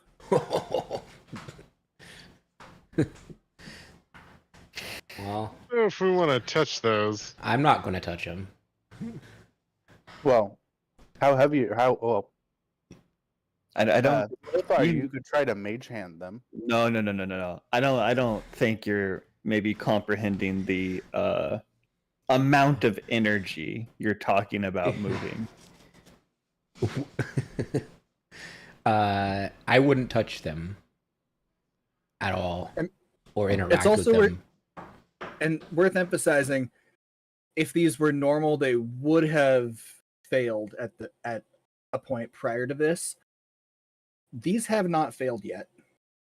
So these, It's, even though it's, these, that, it's that yet that's causing me some. but So it's also worth noting that they are significantly more capable than any kind of mana siphon you've seen before. And I would suggest, and conversing with Lothar, as I'm moving over to them, that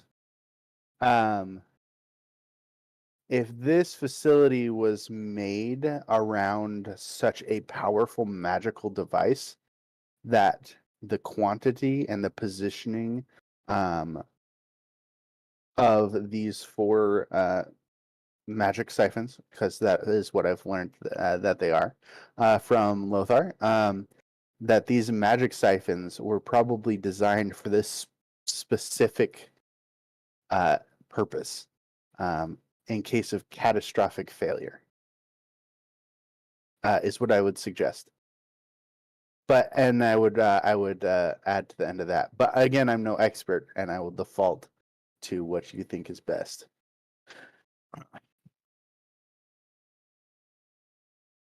During this time, I would like to be moving over to if there's a window or something over in this area. I don't know if there's a window, a door. There's no for a external window. doors over here, but there are windows. Very similar to these other rooms, this entire room is covered in runes. It seems more and more like this building was purpose made with the portal as a focal point. So you aren't seeing things like a dormitory or like a kitchen or You're seeing some storerooms, but it feels more egalitarian, completely focused on one type of magic. And also worth noting, this is an extremely old, extremely dangerous artifact. It's just a building. So it's something where no one has lived here in a long time, and anything inside here that was soft or biodegradable has long since turned to dust. That said, there is still some life. A few weeds dot the floor here and there. A few vines hang down from sneaking in a window. Well, at least they're not dead from these magical pulses. That's a good sign. Well, we did learn that the magic emanating from this gate, it will disintegrate material rather quickly. It unmakes you from reality. Yeah, so you need to be very careful not to touch it. Even metal is affected. I tested it with my hand axe, and I will raise my hand axe to show Thas the the chunk of metal that is now missing from the blade. So I think we investigate this last room just to exhaust all of the other options before we potentially move 4 nuclear bombs. Would you describe these pillars or these siphons as flower shaped? No. Okay. In fact, they are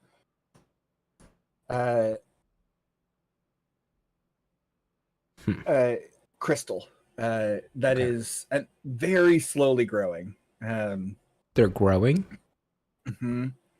As the magic gets more intense, as more and more mana liquefies and drains and gets absorbed into them, it's hard to tell at first glance, but thinking just a few moments back, they are definitely larger than they were when you walked in. Got it. So are there any these cracks on the surface of the closest one? Are there what on the surface? Are there any cracks on the surface of the closest one? Nope. Just a really bright light inside. I'm gonna nudge Thas and kind of head nod to the door. I'm assuming there's a door like in this general area spot right on. there. we'd like to head over there. Mm-hmm. You're standing in front of the door. Okay, I'm gonna follow them. I got this one, Mage Hand. I'm gonna follow them. You push open the door and find another room covered in runes. Is there anything else in the room? Anything that's potentially useful. No, it's this ruin is very long since abandoned. Yeah, it's another room full of columns, dust on the floor, a handful of plants that are particularly enterprising, but nothing too wild. Can I attempt to like decode the runes that are inscribed? I'm gonna say initially no, with the caveat that this would be like reading the entire code base of like a Google search engine. Yeah, but I'm really smart. Oh, wicked smart. However, getting it all organized, figuring out like, okay, where's the first thing? How does this work? What are all the different subservices? Like, this is going to be like you can investigate it, but this will be a decades, if not centuries long project to actually like get into the nitty gritty of how it works. Okay. Back to the siphons, I suppose. I think that's our only option. Well, so What are these I'm gonna blue lines, by the way? What are these? And I'm gonna call out to Zoo and say there doesn't So- seem to be anything in any of the rooms. All right, so I'm going to call out. I'm not going in yet. Hell no. The blue lines are just artifacts that people have created. I'm going to call out and say, what accident happens in- if we destroy the portal itself? Oh, that doesn't seem wise to me. Well, that's the energy is coming from the inside of the portal between the stone pillars, or is it just a giant Have glowing you portal? have you ever cut a rope that's taut between two very, very powerful, very heavy things? Yeah, That whiplash might kill us all. Uh-oh. yeah. Yeah. I'm just posing it as like, well, it's a bomb about to go off, and like the thing that is bringing the power here to me seems to be if I'm interpreting this right, that the portal is inside like a stone runic frame. Like basically this is a portal to the engine, and if we close the portal by destroying it, Does the material of it even look feasible to destroy? Let's start with yeah, that that's one. that's what I'm trying to Sounds get like at. it's stone. I'm just looking at not Yep. touching the basically batteries that are mini bombs. Okay, so The I'm gonna say I can't touch it because that's too close to the magic. I'm gonna portal say material is stone. Sorry. Just Okay. want to toss that out there in case that's Yep. useful. I'm gonna say that I can't get close enough to it because now that there's this small there's a puddle of magic around the portal itself. Not necessarily down where the sword was. There's a small little tiny puddle, and we all know what happens when you touch the puddle. You Right. unmake yourself. So it's going to be up to the three of you to figure out. So Maybe Lothar knows fireball, we have. and we run. Is this thing have a roof on it? Mhm. Is there a roof on the building? There is. Okay. Are these it's about 40 feet high. Are these pillars supporting said roof, or are they just pillars in the room with runes on them? Like, could we tip over said pillar into the portal? Are you thinking of bringing the roof down to try and crush the portal? I'm thinking. Yeah, I'm that would thinking. also crush the crystals. No, I'm thinking specifically one pillar, to try to tip it over, because it's like if it's a 40-foot high pillar or something, like if we're able to tip it without getting close to the portal. The pillars are about 5 feet thick. The portal is about 1 foot thick. So it makes no like. Yeah, those anything pillars that aren't going we to come can down. do- yeah, anything we can do that pillar, we could do it 5 times over to the. Right. I'm just saying we could touch the pillars and use all of our force on the pillar versus shooting the portal with a crossbow, right, or something. I don't know, or firebolt a few times. I guess I was just looking at all of us push on a pillar versus needing to get close to the portal. That's all I was thinking. Okay, So look. just to understand what level of strength would be required to destroy one of these things. I mean, I don't know. I have 18 strength, right? Would Mhm. that even be feasible? Can we even have an impact on this type of stone? I don't know what that kind of strength translates in the campaign. So your average commoner is going to have a strength between 7 and 10, and you can think about that as 10, like a Terry Crews would be like a 12. So basically, having essentially like double an average person's strength, even double my strength, I couldn't destroy stone. It's just wouldn't happen. I mean, you're in the category of strength that has brought down dragons historically. It would not be easy to chip through a foot of stone with your bare hands, but it would be feasible for you, given how strong you are. Is That's a Are young these loose? teenager. Holy shit. Right. Oh, are D&D these power loose- levels make 0 sense. It's beautiful. Sorry, Kai. What's up? Is this a loose stone right here? Is this a loose Mm-hmm. chunk of pillar?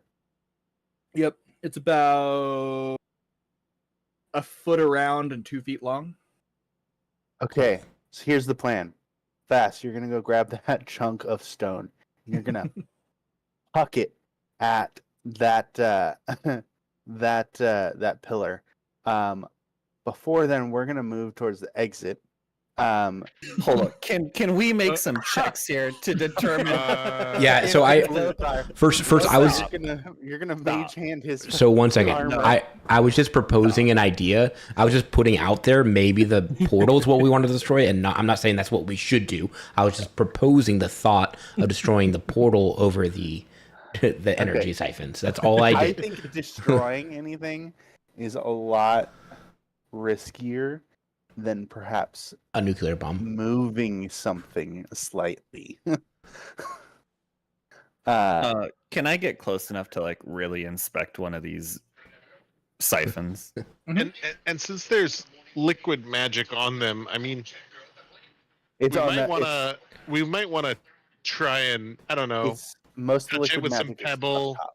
Yeah, but it's coming onto these things, so touching them might just unmake us. Can we test that out while we're inspecting it? It's turning into mist and going into the stone, like being absorbed. I'm just calling out from the peanut gallery back here. I'm not doing this stuff. I mean, let's think about that. If we take acid and we put it in a sponge, do you really want to grab the sponge? I would imagine these are a little more sturdy than a sponge in terms of their containment, because it seems like they're designed to contain magic and not let it back out. Can I investigate or arcana check the siphon to glean more information? Sure. touch it with I'm- your staff again. I'm going to shout out to Zoo to get his butt over here and help me. Literally, help action me. So I kind of curse under my breath. I'm like, God damn it! And just kind of go over here. I'm like, listen, we shouldn't be doing this, and I must be pointing things out as he's investigating this thing. Just kind of helping him out, like not touching it myself or doing anything. Just kind of like still a little bit back. Probably. Is there any sign or word that the Rangers are near or have arrived? No, because it's only been like a minute. It's been like it's been like 1 minute. Does this lean toward Arcana or investigation or Arcana for sure. Oh, I can't help you with that. I can check it from here. no? I'll go ahead. Could you be a bardic inspiration? I am out of bardic inspiration. No. I don't get short rest bardic inspiration yet. Well, thanks for all your help, I guess. Yeah, well, I thought we were investigating. So that's why I came over. I'm like, I can help investigate. You got this, though. I believe in you. We'll see. Nope, I don't. An 8. I'll give you advantage just for. I mean, you got a 25 earlier. It feels like you've got a decent feel for this. You got I this. would Second- agree. I second mean, time the you dice charm. don't Yeah. really, but Yeah. 12. All right, 12. So here's what I can tell you. This looks like a group of several crystals bound in brass. There are 3 or 4 brass wires that are like a 1/4 inch thick No. that bind them.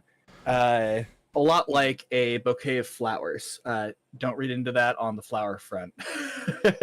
I was That just saying. said, it is growing upwards in kind of a cone or a Y shape, and so those crystals just kind of keep getting taller and pointier as the base elongates and grows. It's very clearly siphoning magic, and this is an extraordinarily powerful artifact. The amount of magic that it has already absorbed is at least 3 times what you would cast in a year, if not significantly more. You suspect that literally anything you could create at this point would have already been rent asunder long ago. Can I determine if this is a movable object? Oh yeah, it's just sitting in like a little brass holder.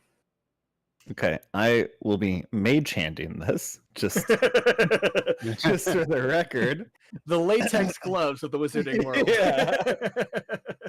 and I'm going to very slowly begin moving it closer toward the central point of the portal, just to see like what may happen. So as you pick it up and move it even like a millimeter closer, I'm out of there the moment he starts moving it.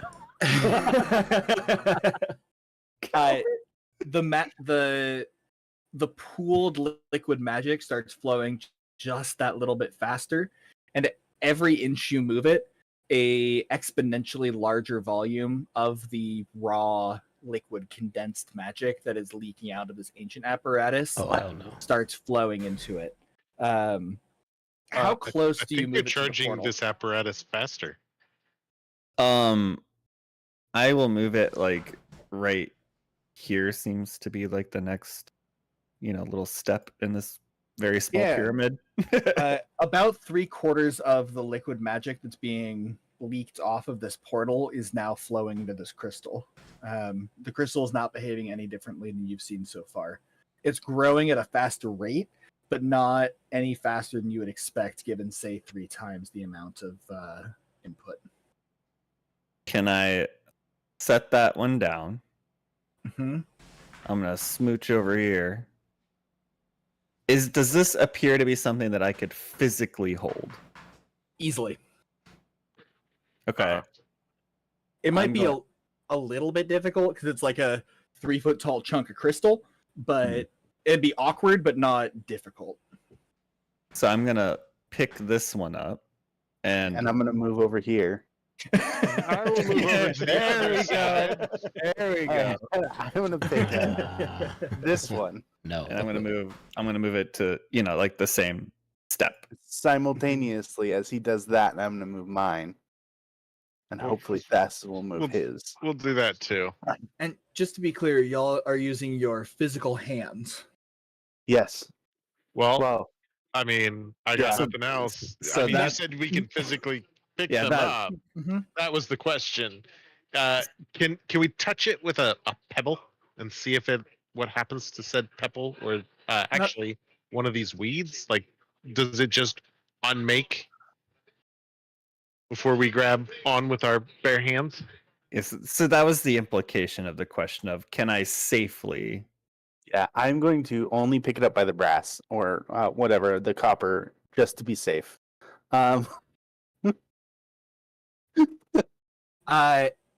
So you pick it up just by the copper.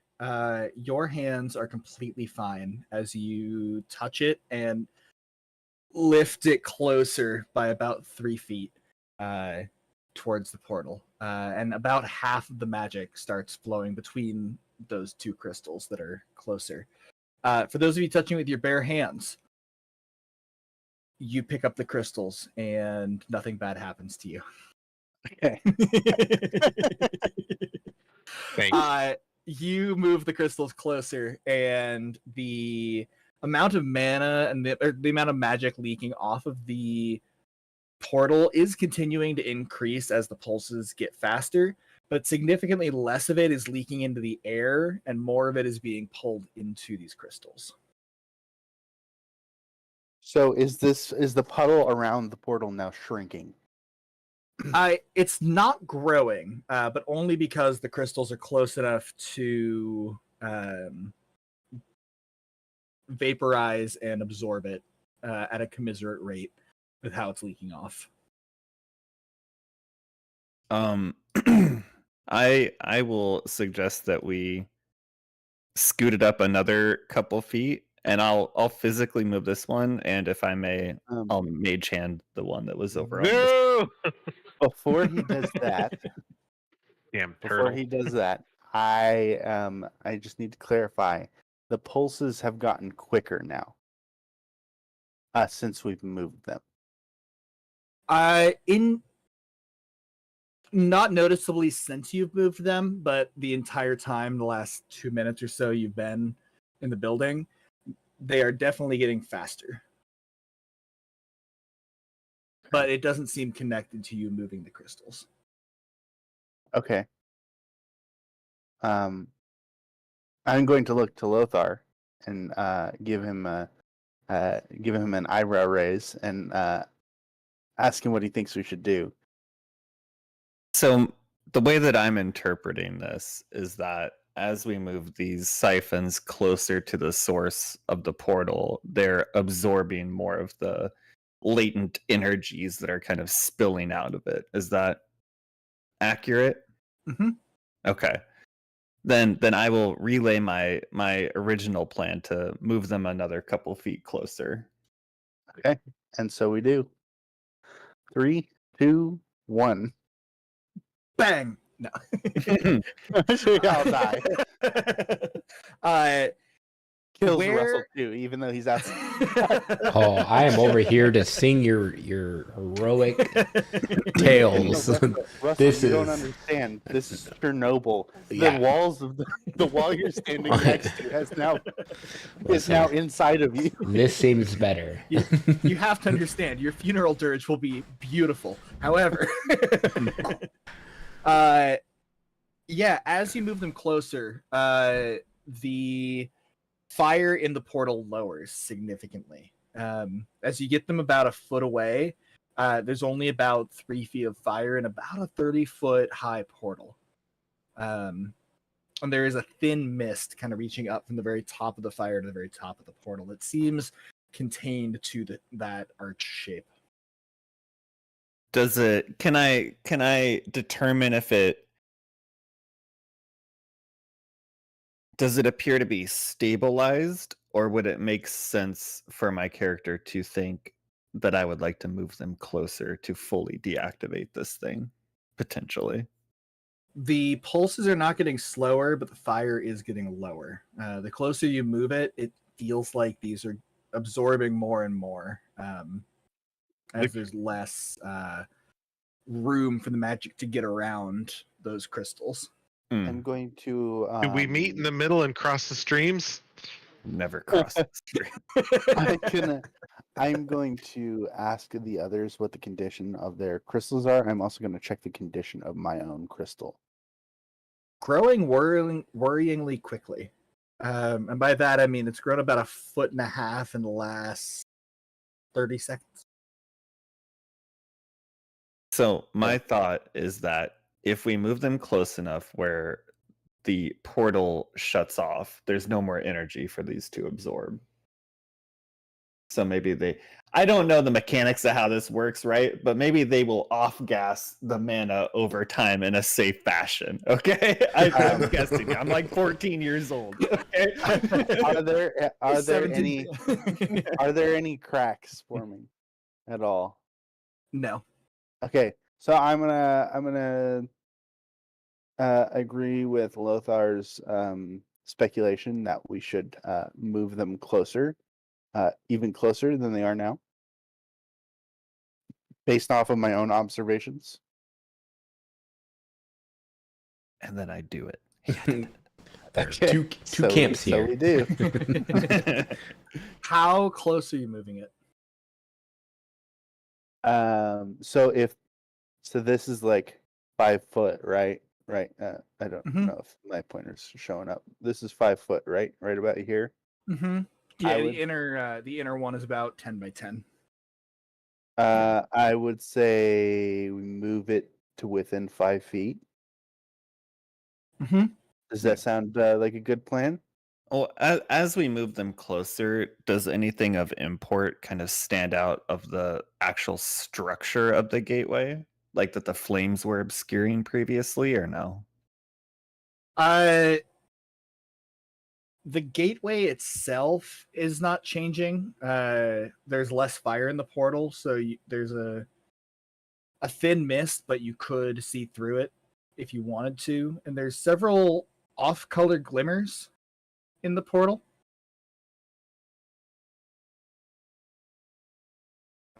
Also worth noting, the closer you move it, the faster the fire flows into the crystals. Let's keep it at a regular pace and maybe advance. Yeah. Just keep going until the goal is to turn the portal off. So Yeah. we'll keep Okay, so Destroy here's it. my thought. Here's my thought, and Oh man. this is as not a character. The DM wouldn't want to kill us on our second session. Oh god. Oh my god. It's not about the DM not wanting to kill us. It's about us doing stupid shit that will kill us. I don't think this is outright stupid. Okay. What we are doing. It is our only option. It's Mm. either that or run away. That's what every party thinks before they die. Our only we've option looked in was every to, room. to jump in with the Tarask. Mhm. Oh man. Hey, Jude. hi. You're gonna have advantage on this one. Everyone, make a perception check for me, please. Do I as well? Yep. To be clear, I'm although you're gonna outside. You're gonna have disadvantage. That's fine. Taking I have an 11. 19. 7. Wait. 14. Sorry, Nat 14. 20. Excellent. Those of you who rolled above a 15, notice that the portal is see-through and goes somewhere. Kai, what was your score? 14. 14. As you get closer and closer to the portal,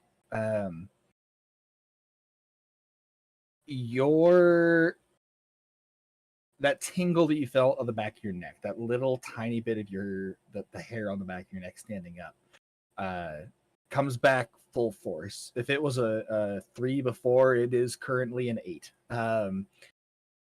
Your subconscious is firmly telling you there are 12 bears in the room. There is a significant danger just on the other side of this portal. And you smell think of a rose that has gone rotten, that has gone too pulpy in the sun. Something that is fundamentally swollen and poisonous. I'm gonna go ahead and do a divine sense. Mm-hmm. You know, detect evil, good, all that. Yeah.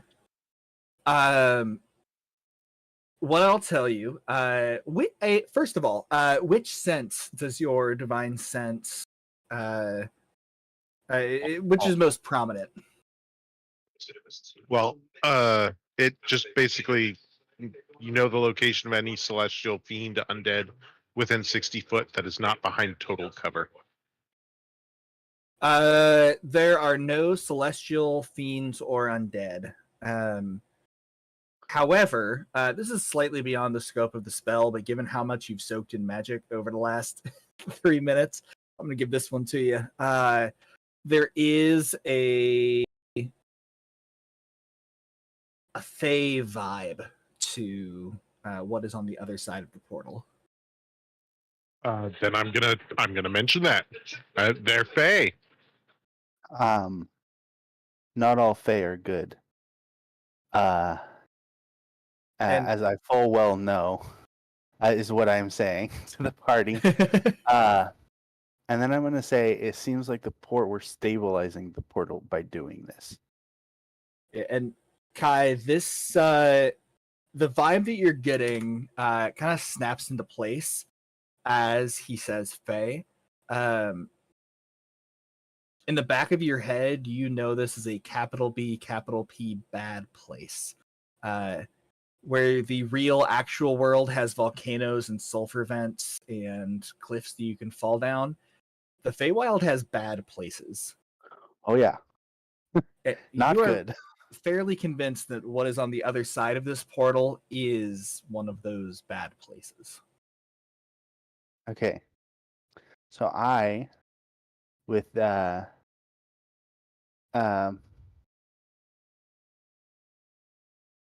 let's see. I'm going to attempt to persuade Lothar and Thas to stop what they are doing, because it seems that the very bad feeling that I am having is very similar to the darkest of the places in the Feywild, and and that is not a place we want to go. And it feels like we are coalescing this bridge. That little blue dot was like the puddle where the sword was. We are coalescing a bridge into this very, very dark and bad place.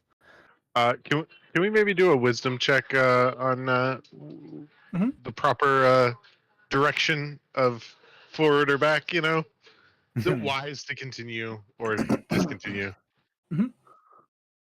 I would like to be trying to persuade them not to continue, because the whole time I've kind of been doing that. 18. And all right, so you're persuading not to continue. Yes. For what it's worth, I just want to make sure this is clear and not DM misstep. As you get the crystals closer, it appears the portal's getting significantly weaker, even though the flames are dying. I will take that as we're doing the right thing. Mm-hmm. We are shutting off the portal by moving them closer. Clap off, not on. Okay, so just from that clarification, and the tingling sensation in the back of my head, Worse than ever. or worse than ever. All of I our am full going to casters. scream. I'm going to scream at the top of my lungs. Pull their get the crystals closer now. He And needs I'm to going make up to his lurch. mind. I'm going to lurch. I'm going to grab the crystal in my hands, and I'm going to lurch forward and get it as close to the opening as I can. How close to the portal do you get it? As close as he can, Jake. As close as I can. All right. I'm going to be standing like right here. So Athelios grabs his crystal, and y'all have kind of been like one knee, like slowly scooting stuff forward. Kai jumps up both feet and sticks his crystal right in the middle of the portal, and the portal immediately snaps off. Not to say the magic is completely gone. The magic continues to kind of bubble up from the ground and just immediately get sucked into the crystal that Kai is holding. And I'm going to breathe a sigh of relief. Does the feeling go away? Yes. There's less pressure on your eyes. There's less pressure on your ears. You don't feel like your skin is off. Crawling. I think was a better term. My skin is not crawling anymore. Did any of you try and look inside the portal before it closed? I was gonna mention that because you said that it appeared to be see-through. Right. Oh, that's not good. Oh, that's not good. And hell yeah, I'm looking through. It's a fucking portal. Mortal minds are never meant to look into the Feywild. It's kind of wanted to know what might be coming through. You know, it's just kind of normal. You're gonna have some weaknesses after this. So anyone who wants to look into the portal,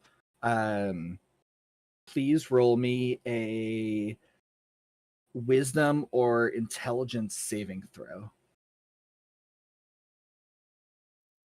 18. Pretty good. I got an 8. Oh no. You're gonna be traumatized by this for the rest of your life. Look what the These Feywild blue did crystals to taste like snozberries, Doug. I'm about it. me. Sorry, that was an 8 and 18. Is that right? Yeah. All right. For the 18, you take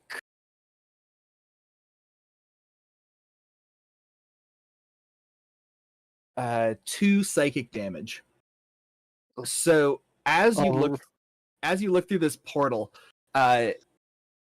you kind of peer through the flames and peer through the mist, and there's a lot happening in this temple. And yet what you see on the other side keeps you up at night for weeks to come. Where flowers in the mortal domain might try and get you to touch them to get their venom across. or might have you eat them before they try and poison you.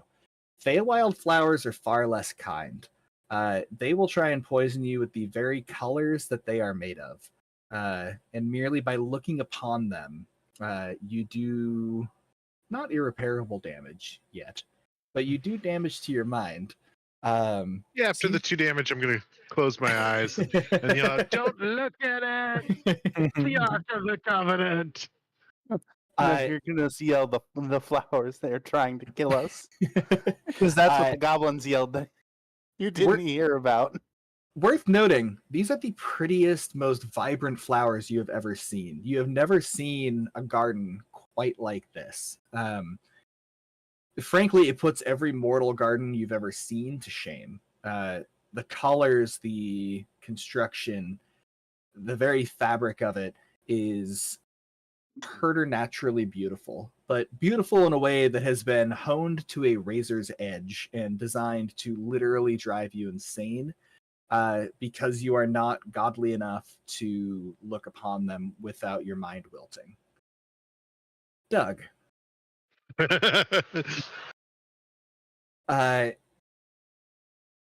you hear the shout to not look at them, and by the time your brain recognizes what it's hearing, it's far too late.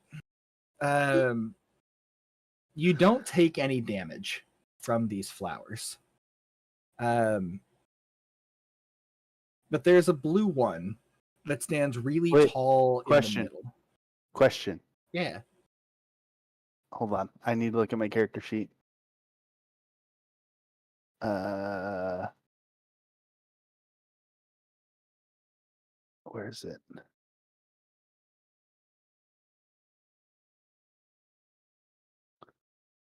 Does the flower count as a creature? No. Dang it. Dang it. I tried to save your ass. So Lothar, you take no damage.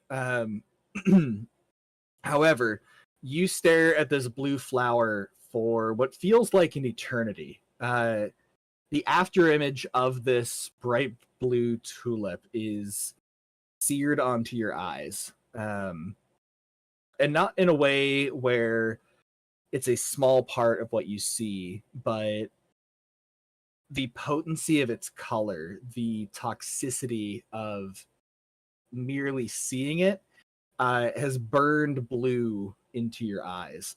And anyone who is able to see Lothar's eyes, they don't turn totally blue like the goblins, but the tiniest spark of magical blue seems to set itself behind the iris of Lothar's eyes. Lothar, I look cool as fuck. Your vision is permanently tinted blue as this flower sears itself into your eyes. What this is going to mean is whenever you're making a perception check that is directly into the sky or directly into water, you'll be rolling at disadvantage. Okay.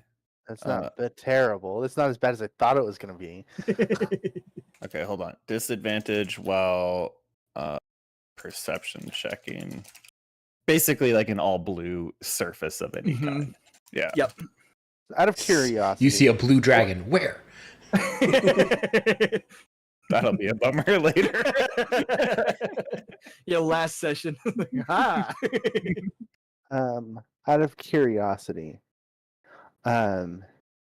being half fey kind, because I'm a changeling, what would have happened if I had looked into the portal? Like, I mean, I knew better than to peer through the portal, but move that torch and find out. You brother. can look through and find out. You never know until you try, right? You can't ask meta questions like that. Oh. Look, Kai, you can do anything you want on your last day. This is true. I'm almost tempted to move the crystal. Yeah, you want these cool ass blue eyes, don't you? I Yeah, honestly don't think anything would happen because I lived in the Feywild. Sure. I lived there. Yeah. No, light it up. Take a look. Take a peek. Yeah, but you Um, lived in the good place, not in the bad place. Oh, I lived all over the Feywild. The Fey raised me. I This- went wherever they went. This is the. I'll tell you the difference between where you were in the Feywild and this is the difference between like going on like the Multnomah Falls hiking trail versus like actively stepping into a bear's den. Okay. So it wouldn't be good for me. But I have some Could give sort you a of buff. Could give you a instinct. buff. You never know. Yeah, could it be, probably could be a wouldn't- buff. Yeah, +2 to It- strength. You are in your bones and belly fundamentally aware of the dangers that looking at these flowers poses. Okay. Doesn't know the flowers are there. Have I seen the effect? This is all happening, History check. happening History check. simultaneously. History check. Mhm. On if I know what the effect on Fey kind is of these flowers. You don't know that there are flowers. Yeah, Well, you haven't I seen. can ask. You I haven't can looked in the ask, portals. Okay, so I'm gonna ask Lothar and Thas what they saw. Because it's burned into your mind. And worth noting, Thas, you're bleeding from the eyes just the tiniest bit. Lothar's having a great time. So I'm gonna ask what you two saw. Because I don't know what's in there at this point. My character doesn't know. I will. There's some beautiful flowers, and they hurt. Okay. I'll just describe like the scene and I guess it's totality. Is my character like laser focused on this one flower? And like so like that's all he would be able to like recollect from what he saw type of situation? Yeah, this is getting a metaphysical laser pointer shown in your eyes. Gotcha. Okay. I will share that information, but Okay. it just looked like a Blue pretty- tulip. pretty flower, man. Okay. That's And cool. and Thas told me that there's a bunch of flowers that hurt your mind. And Athelios, you Al, roll me a history check first. Okay. 13. With a 13, this is something you've heard rumors about. Like through your travels in the Feywild, you saw people whose eyes had been replaced by flowers. You saw people who had their minds sanded away by forces less potent than this garden. This is something that you've not only heard of, but deeply dread accidentally wandering into. Okay. I'm gonna leave it shut. Because it doesn't seem like, from what I've heard, that it provides any advantage to Fey or Fey kind. This is just one of the many dangers in the Feywild that you have to watch out for. It's kind of like just because we're on like the normal material plane, we don't get advantage from stepping into a fire pit. Right? Like just because it's native to where we're at. Well, I mean, foxglove is deadly if you eat it, but you can derive aspirin from the foxglove. So I'm just thinking there might be some somewhat beneficial effects on the Fae, where a mortal who was never meant to be in the Fae or look in the Feywild without any sort of magical assistance, yeah, the stories abound of mortals entering the Fae and going nuts. So my character does know that he is just glimpsed into a different realm, correct? Mhm. Okay. Yeah, and being magically inclined, you recognize that you essentially just sidestepped the magical semi. Mm-hmm. I saved your asses. And since it's 4 o'clock, I don't want to take us too much longer, so I'm gonna summarize the events of the next several weeks fairly quickly. So as you push that crystal to the heart of the portal, several of your companions glimpse through to the Feywild, to one of the bad places that mortals should never go. Capital N, capital G.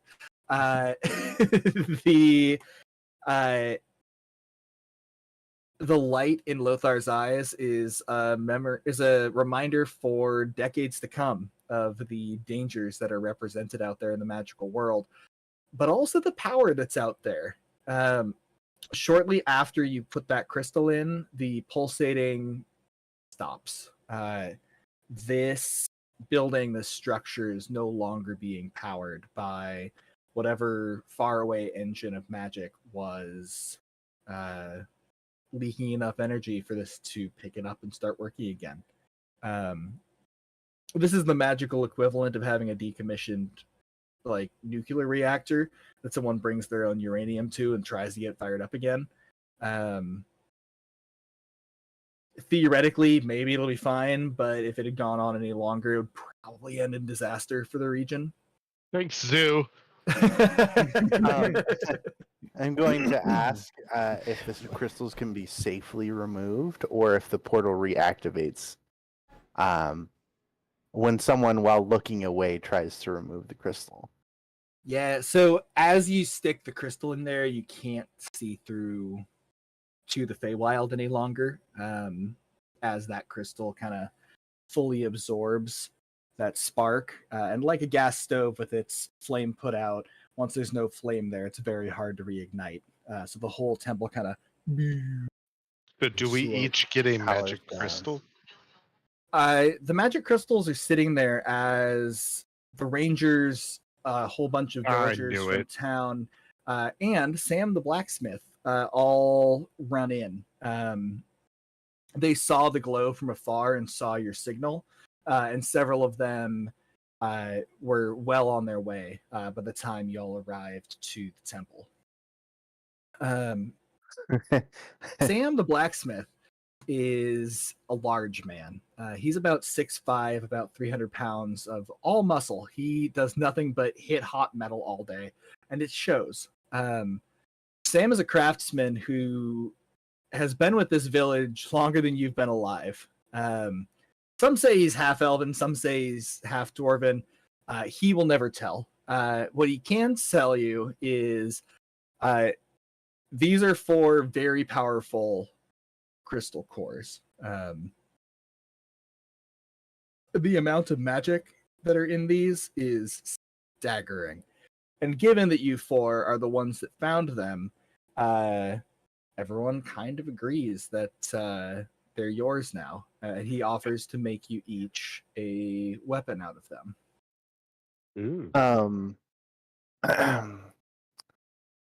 So my weapons, they aren't very big. They're rather thin. Mm-hmm. Well, let's could I not worry add- about that part quite yet. I'll get more Oh, into that in dang. just a minute. I need to- As the he also tells you that it will be a longer term project for him to use these in various weapons, but he's going to work with you individually to give you a weapon that will grow with you over time. That's where this homebrew stuff, the homebrew content comes in. Oh, yeah. Okay. So you don't have them quite yet. I want to get one more level under our belts before they're really ready for you. It's going to be a multi-year project that Sam works on for you. But also, when is he going to get better materials than this? Excellent opportunity for him to ply his trade and learn more about the world. You all present the very beat up sword that you were sent out here to get. Jordan gets dressed down by his leadership.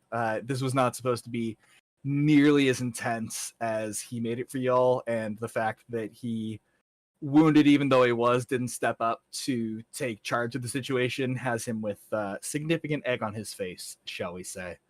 Could we try to help that a little bit using our Yeah. persuasion? Just being like, listen, he saved us from the really make him, alter the story a little bit to make him look like he was just Yeah, I mean- decommissioned and it wasn't his fault. Yeah, We absolutely. we might have died if he hadn't stepped in. Yeah. Anyways, So just kind of because of resculpt the those story that he's a little bit more of a key player in it, so he doesn't get dressed back down so much. Yeah, Sam's. I ain't helping him. I've got fucking permanent eyesight disability now. Fuck that guy. I mean, only when you look into the sky. I mean, Just half the world. Yeah, Whatever. just half the fucking world. I guess we can't cast Fireball for Morse code anymore. Wait, no, it's only I mean, for perception. The dude It's only can't even see perception. the ice knife coming at him anymore. So yeah, y'all have a feast with the whole of the village after several days of rest and recovery. This is more than a graduation. This is a formal welcome to the community, with all of your favorite food, drink, dancing. This is something that the entirety of the village turns out for. This is a carnival, a festival, a rite of passage that everybody takes great joy in. And so several years pass. You all stay very close as you are childhood friends who grew up together and stay in the same town, each of you investing in the town in your own way as you are best able, as strikes your fancy. But the next few years do not bring peace. Where these portals were once a rarity, were once an interesting and absurd byproduct of a magical surge, now they show up randomly throughout the region. And as travelers show up over the next few years, it seems that this is not something that is unique to your town. This is not something that's unique to your mountain valley. This is something that is now going on across the world. That every few weeks, every few months, every so many years, a portal will open, and whether that portal points to the Feywild or somewhere else entirely is really dependent on the region. And the world has become significantly more dangerous for it. Goblins are not the only thing that pours through these portals. To be sure, there are a whole lot of goblins that pour through these portals, but sometimes it's orcs, sometimes it's pixies, sometimes it's fire elementals, other times it's titanic creatures or even a dragon. And that's where we're going to leave off. D&D Feytide. Quick note, I'm at the Gambler next weekend and then Minnesota the weekend after, so I think it'll be 2 weeks off unless we want to play during the week at some point. I'm always down for like a nighttime, like a 6 to 9 always works for me. Mm-hmm. I don't know how the others feel about that. I could make weekdays work as long as we just plan it out. Yeah, if it's planned ahead, I can make it work. Yeah. Sounds good. Well, let's plan on not this week with the 4th coming up, but maybe the week after that we can figure out a night that works. Yeah. That'd be cool. Sweet. I'm gonna add to my character role. I'll type it in the Discord. But as I'm talking to people, I'm also and as I'm finding people out in the wild, I'm also looking for Fae to help remedy the damage that has been done to Lothar. No. I don't want that help. Well, it's too bad because I'm looking for it anyways. The I am uniquely equipped to try to find aid. I'm gonna step away for just a second because I have to pee so bad. I'll be right back. Yeah, I do have some. So Lothar, you're wanting to keep the eyes, right? And you Hell were saying, yeah. And you were saying that you were upset at Jordan. Is that what you were saying? So you're mad about the eyes, Well, but you're not mad about to the point where like my character isn't gonna go and defend him, but I'm Okay. also not gonna go and like testify against him or whatever. Yeah. Okay. No, I was just seeing. I was just eyes, and I was like, The, oh no. the man can't even see if his ice knife lands. I mean, Yeah, I just assume Well, it does it and was- does minimum damage. he's you like know what I blue mean? colorblind now. well, there was a speculation to the blindness. He did say when you're looking into the sky or when you're looking into a body of water, your perception fails No, or it's doesn't. disadvantage. It's your disadvantage. It's He- not necessarily he's blind to an ice knife coming. Yeah, it's at just him. gray, I would imagine, right? Look, Is that how that if I'm works? gonna Maybe. exaggerate, I'm gonna take artistic license with this. Okay. Regardless, I'm going to attempt to find a solution to that, just in case you ever want it, or should we ever need it.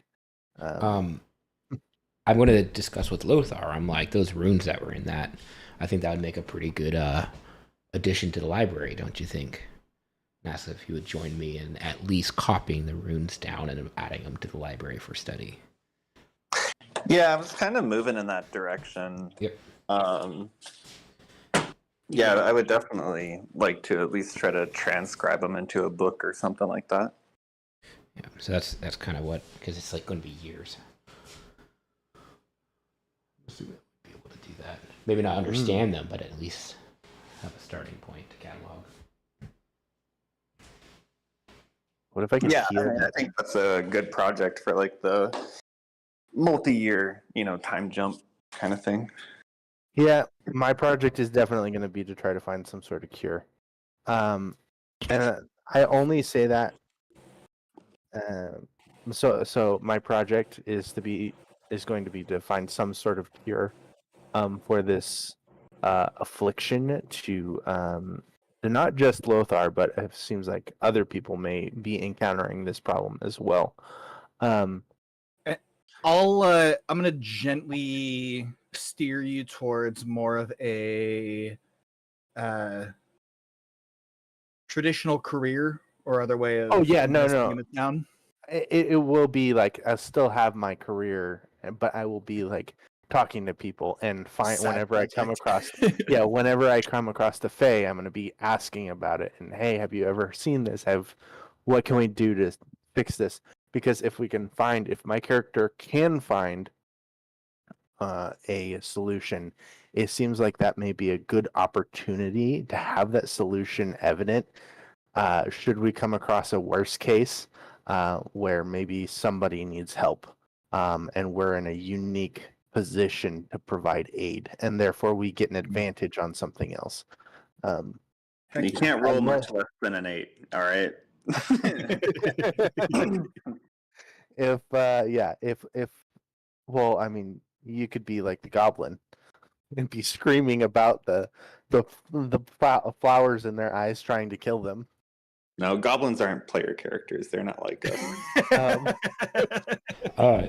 Dude, was that sword special or was it literally just a hide and seek kind of thing? Hide and seek kind of thing. Okay. And is this a second level? Like, do we Yes. get enough for? Okay. Yes. So I'll have you all level up. And How do I? Russell and I do were that? wondering, because we're both like for our lack of a better term, like profession in the town, right? We're both kind of involved with the library and stuff like that. Mhm. As kind of the side piece to that, we were wondering if we could start a project of transcribing the runes that we saw inside of the ruins. Like not necessarily understanding them, but just cataloging all the runes and being like, this was in this building, in this shape, in this orientation. Sort of like Yeah, and as a recording matter the code. of fact, given the demands of the library is desperate to learn. It is a construct of knowledge. So I think for about 6 months after this adventure, you two are only allowed in the shack to transcribe that knowledge, and the library bars you entrance. Love that you're calling it a shack. Wait, so you're saying that we're trapped inside the library or we're banned from the library? Oh, no, you can totally leave, but given that you've seen such a wondrous monument, the library is hungry for that knowledge. And given that you Okay. two are uniquely exposed to the library, I think it's going to force you to have that be your project for the next 6 months. Okay. To catalog the enchantment and the architecture to try and figure out like, hey, here's the baseline of what we're seeing. Here's the documentation for it. Got it. How does one go about leveling your character up? You can do like manage character and level, I think it's called, and beyond. And then you just Manage. do the drop down to 2. And then it should walk you through the rest, I think. Level 2. Okay. And for what it's worth, we'll be going to 3, I think, after the next session is my initial plan here. Okay. So be thinking about that. And I'm going to say we're going to do a time jump from like roughly, 16 to 18 or so when this session was to like, 20 to 22. Mhm. So you're all about 2 years down the line, young adults getting established in your field, figuring out how you want to contribute to the town, where you want to, provide value or expertise or what have you. My hit points just went from 12 to So- 20. Is that normal? Mhm. Okay. Is the so that weapon that we're eventually going to pitch to you, is that open to discussion if there's something not in the book or the supplement that you provided? Yes. Although I'll tell you up front that I'm going to cleave very closely to what's in the book, just because it plays on the razor's edge of good balance. And I'm not familiar enough with it to. It's more take- flavor stuff because they are mhm. inherently weapons, which Mhm. as a magic user is there, but I don't know, just a little bit more flavor, like altering Yeah. the shape of the benefit. Absolutely. Yeah, and there should be some good caster. We lost audio. Nope. You went on mute, Jake. He's gone. Hello? I don't think he can hear us. I think his headset turned off. I think that's the end of the session, folks. His headset, yeah. I think it died. Well, that's cool. It's always We get bad. imprisoned by our library. Just It's kidding. always. It's got going a to back work. headset. It's going to the work headset now.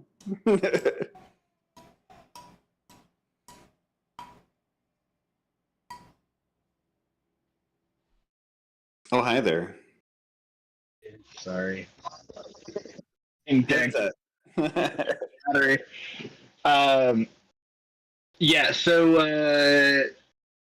there should be some decent caster options in there, although I will admit it is biased towards martials. That said, flavor is free, so if there's something you want mechanically identical and just reflavor it, just keep me in a loop on that front.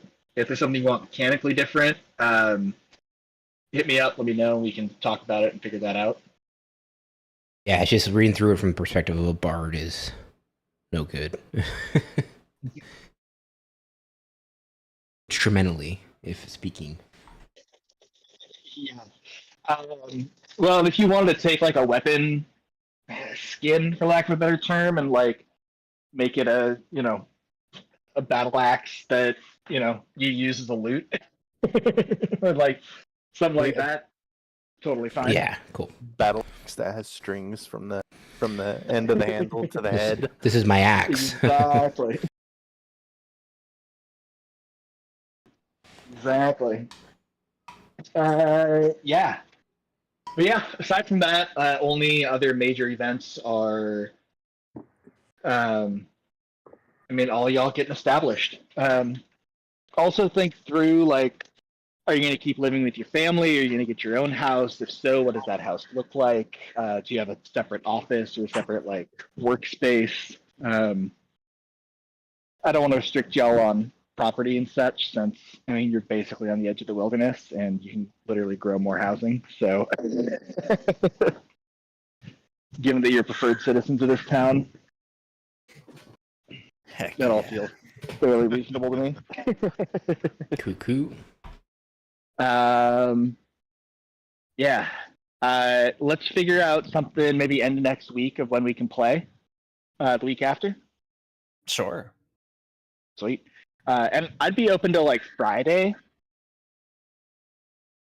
if y'all are around this week and want to play weekly. Weekly on Friday or Oh, this Friday specifically. so you're I saying you would know be next- open to playing this next week? Is that what you're saying, or you're Yeah. really taking a week break? Heck. Sorry, my brain is all scrambled. Let's plan on nothing this week and figure out when we can play the week after that. I need to check my schedule and figure out when Gambler and travel stuff is coming up. 'Cause I'm out Friday, Saturday, Sunday for Gambler, and then driving to Minnesota, doing a 5-day reunion, and driving back. And each way is 3 days. So I think it would be Okay. best if you you do what's good for you, Jake. When you're doing all of that, it's a lot of work to come up with stuff. So Word. Yeah, let's let me look at my calendar and see if I can make it work at some point in the next 2 weeks. But let's plan on skipping for the time being until mid-July. Okay. Sweet. And this time works well for everybody. Is that right? Yeah. For Saturdays, yeah. yeah, Valid. So yeah, we'll I'll get the date for sure when I'm back from Minnesota. We can play that Saturday. Cool. Sweet. This was fun, y'all. Thanks for another great session.